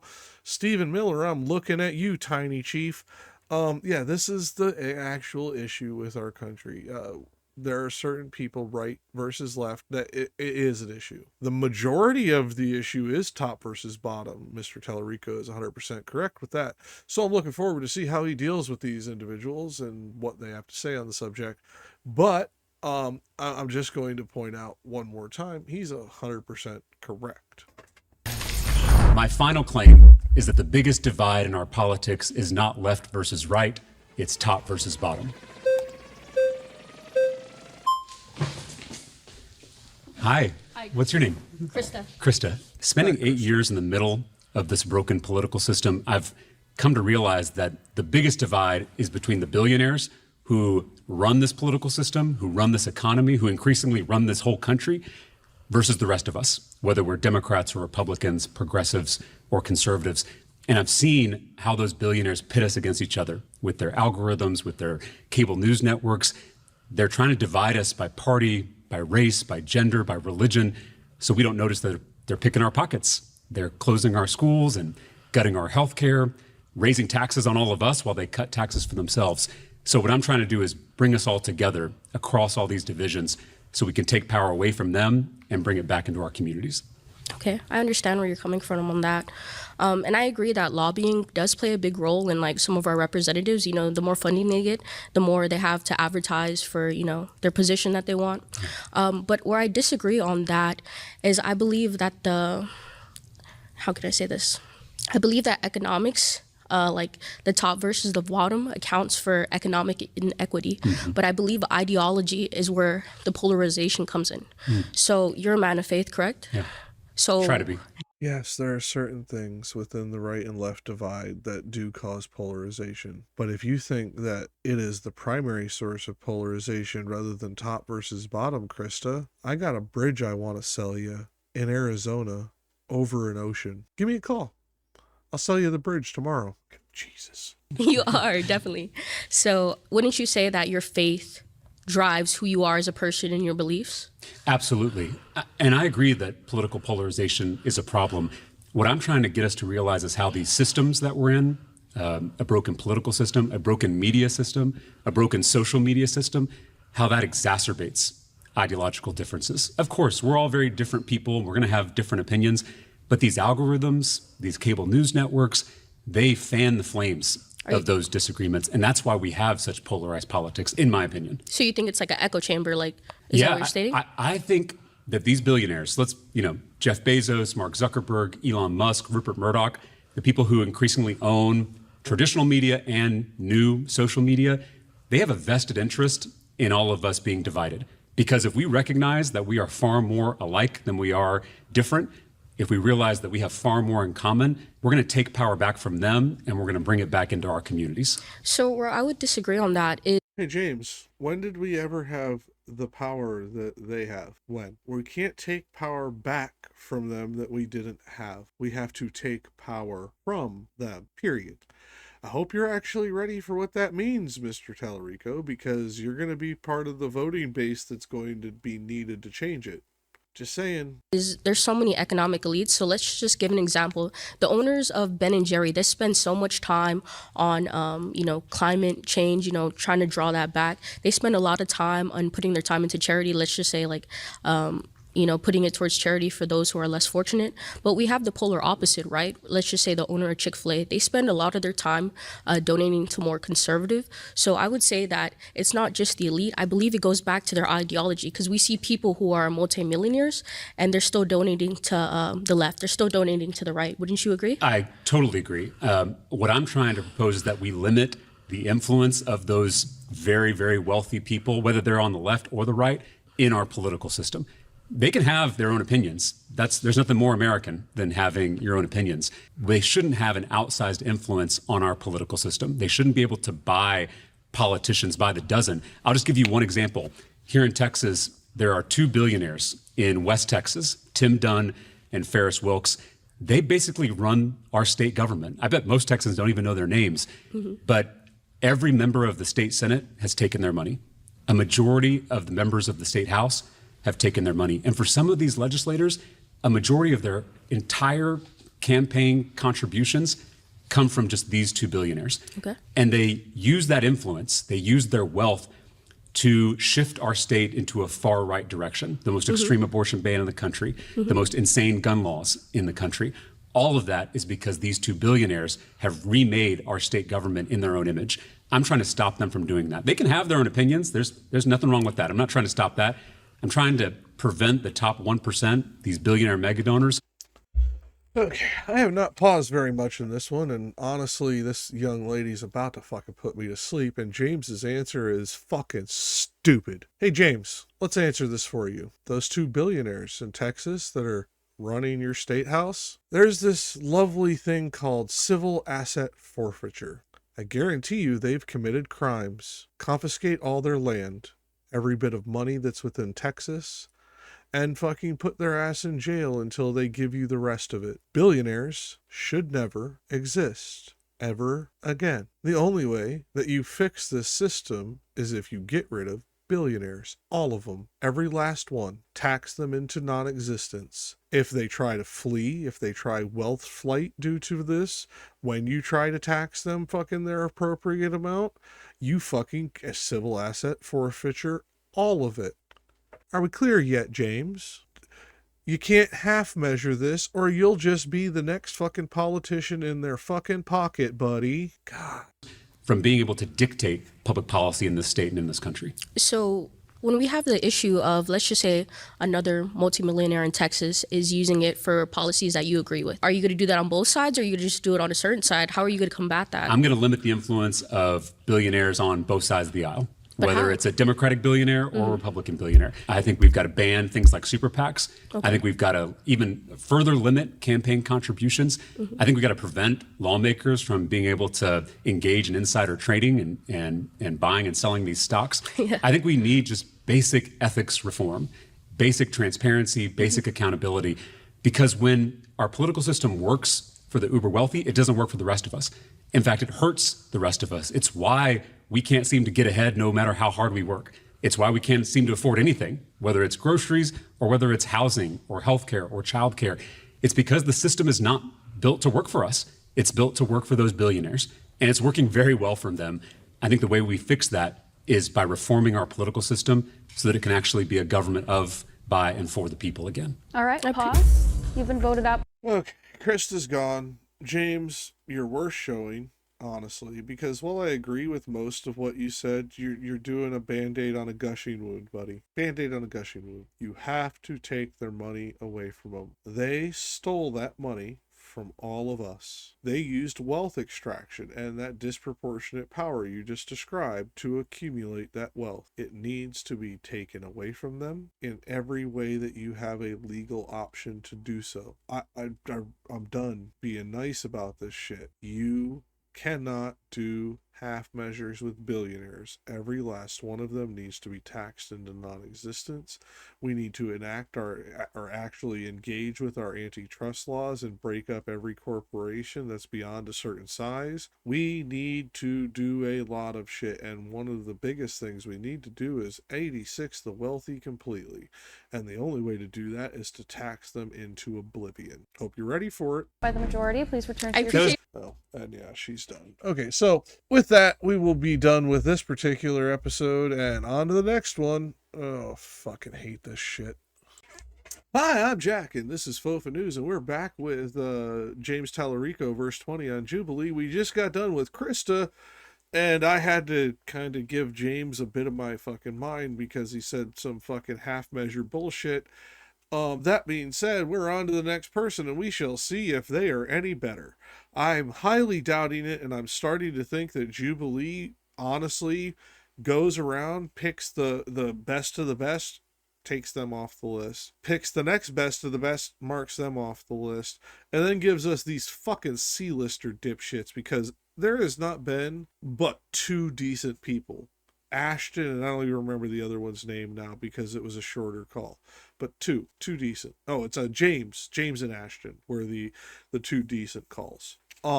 Like, honestly, like, what the fuck are you doing? Are you giving these motherfuckers, like, ketamine before they go live? What are you doing? These people are stupid. Like, legitimately fucking stupid. Ugh. But, on to the next victim. Great, you're great. Thanks, Krista. Yeah.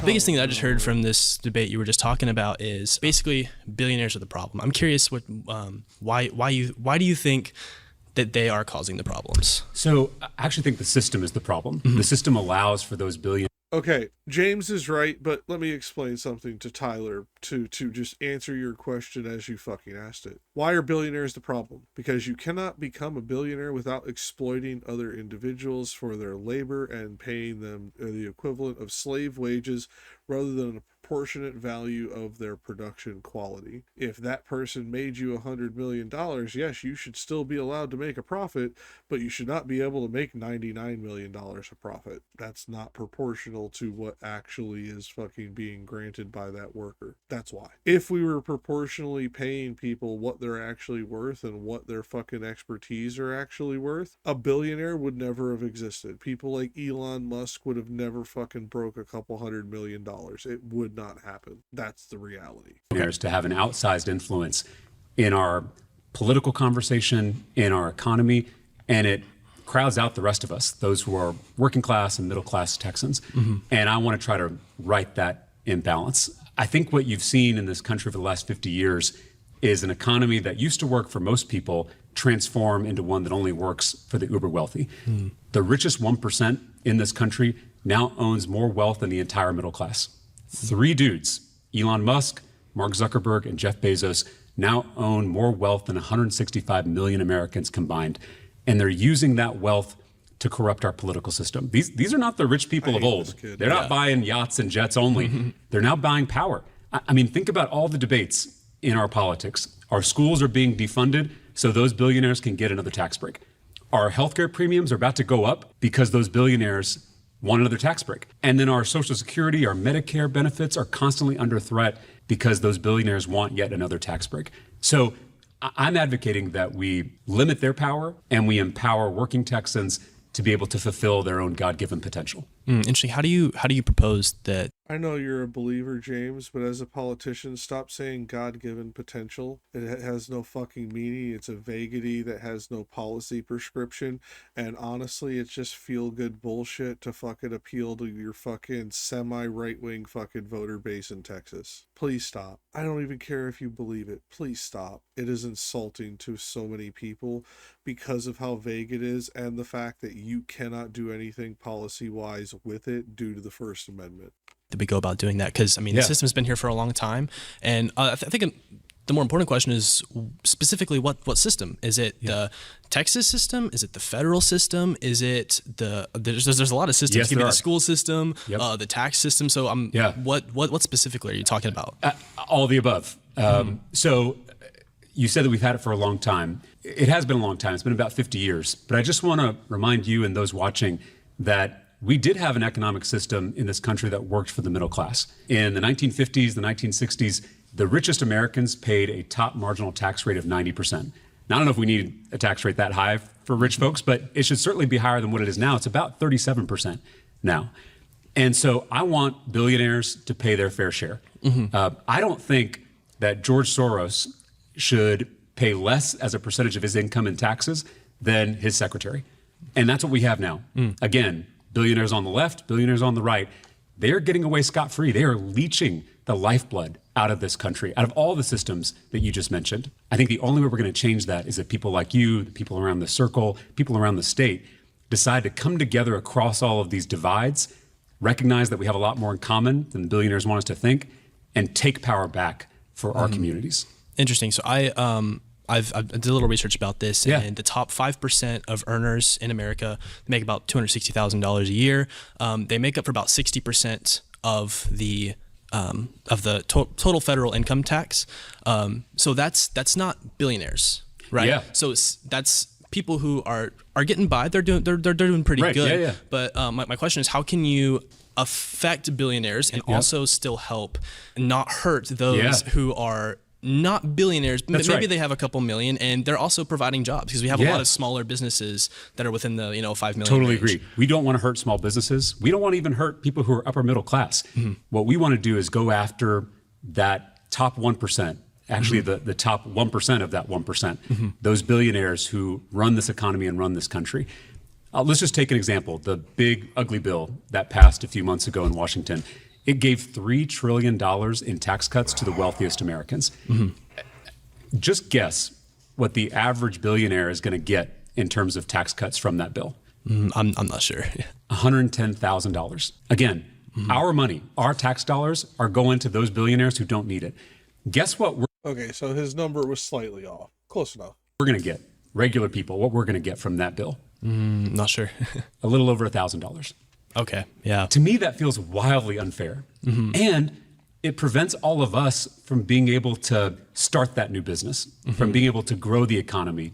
It keeps us from being able to support our families and make sure that our kids are successful in school and in college and in the workforce.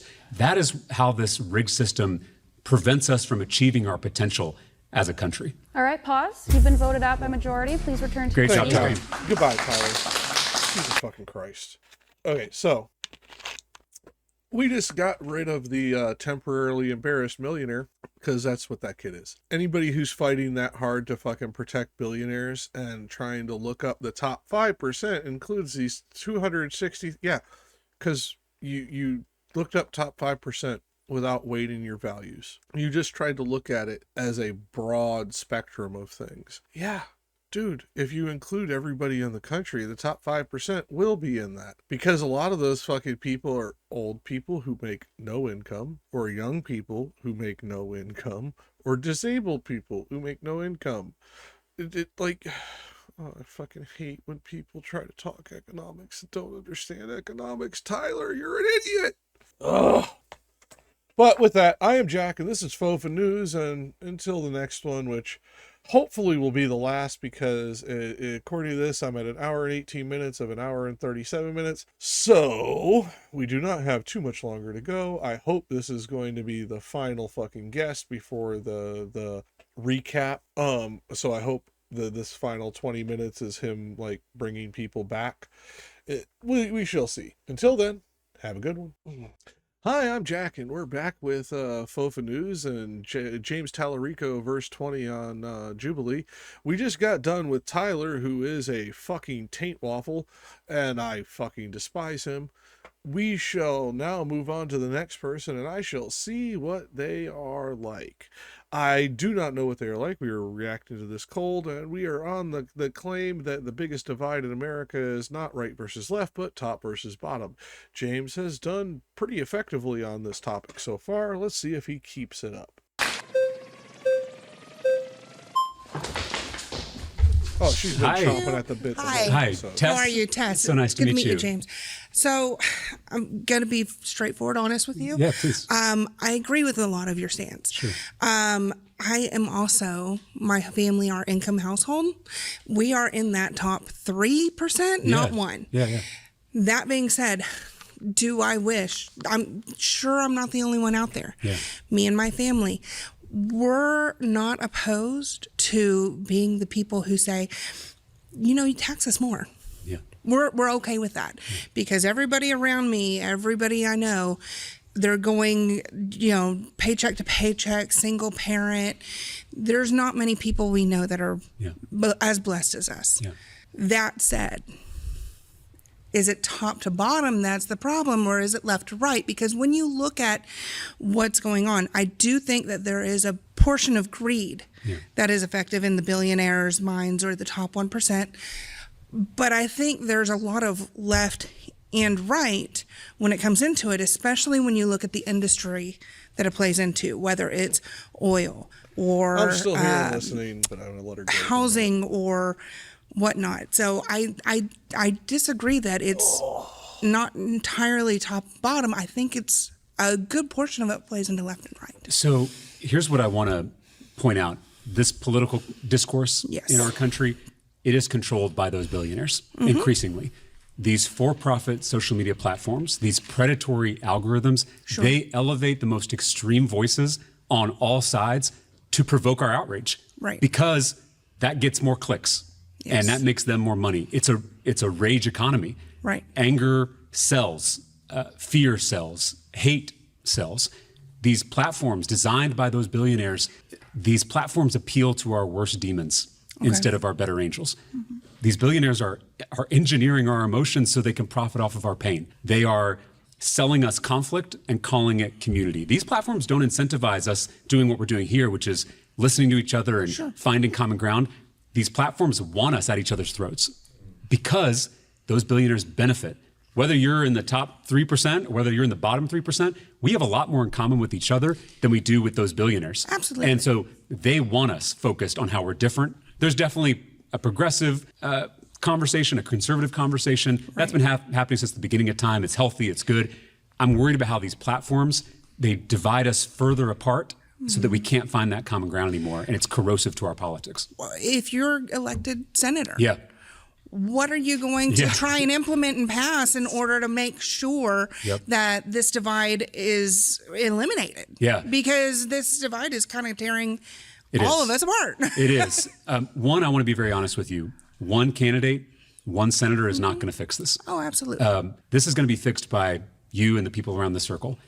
Hopefully running and supporting candidates who align with this purpose. But to answer your question directly about what I would want to do if I got in there, I've served for 4 terms in the state house. I've been fighting these billionaires in the trenches of the Texas legislature, and I've been bringing together Democrats and Republicans to do that. I had a bill that I filed a few sessions ago. It was actually a Bernie Sanders idea to bring cheap prescription drugs from Canada to Texas, because Canadians pay half of what we pay because Big Pharma controls our healthcare system. And I didn't think it was going to pass. But a friend of mine in the Freedom Caucus, a far-right Republican from Wichita Falls, he called me up and he was like, I really like your bill because I believe in free markets and Big Pharma distorts the free market. So he and I got that bill passed through the Texas House, through the Texas Senate, and we got it signed by the governor. It is now law in the state of Texas. We're going to start importing those drugs and saving lives. So that's an example of bringing people together across a progressive and a conservative spectrum to take power away from Big Pharma and help all Texans, regardless of your political party, regardless of your race, regardless of your gender, regardless of your religion. That's what I'm going to try to do as a U.S. Senator. I want to focus on prescription drugs. I want to focus on housing. I want to focus on childcare. Okay. I'm trying to be nice, James, but that anecdote, well, nice. I'm glad that Freedom Caucus douchebag fucking helped you. But in the grand scheme of things, why did he help you? Is that replicatable? Or were you having to rely on the manipulation that was about free market as opposed to anti-price gouging? And bringing it in through Canada allows you to use the collective bargaining rights and collective pricing negotiation rights that Canada used to get those prices, instead of getting the collective bargaining rights to our people so that they could get it themselves, or even to Texans so that they could get it themselves properly. You put a Band-Aid on a gushing wound again. I will call out when I'm happy that you're a little bit more socialist than I expected, but you're still a fucking lib. Jesus Christ, dude. All things I've worked on here, I'll just tell you, we're not going to make progress on any of those issues until we get the corruption out of our politics. Absolutely. And so the first bill I want to file, the first bill I hopefully can vote on, is comprehensive political reform to limit big money, to end things like gerrymandering, so that we can have a government that's responsive to us and not billionaires. But when you say comprehensive government reform, specifically. Banning super PACs. This is the biggest loophole in our campaign finance system. I also think we have to lower campaign finance contribution limits. We do have limits at the federal level. We don't have them here in Texas. I filed a bill to put them in place here in Texas. But even those limits at the federal level, they're way too high, and they are porous. There are so many loopholes, so many ways to get around them. We've got to tighten up the system so we can actually have a political system that responds to people and not billionaires.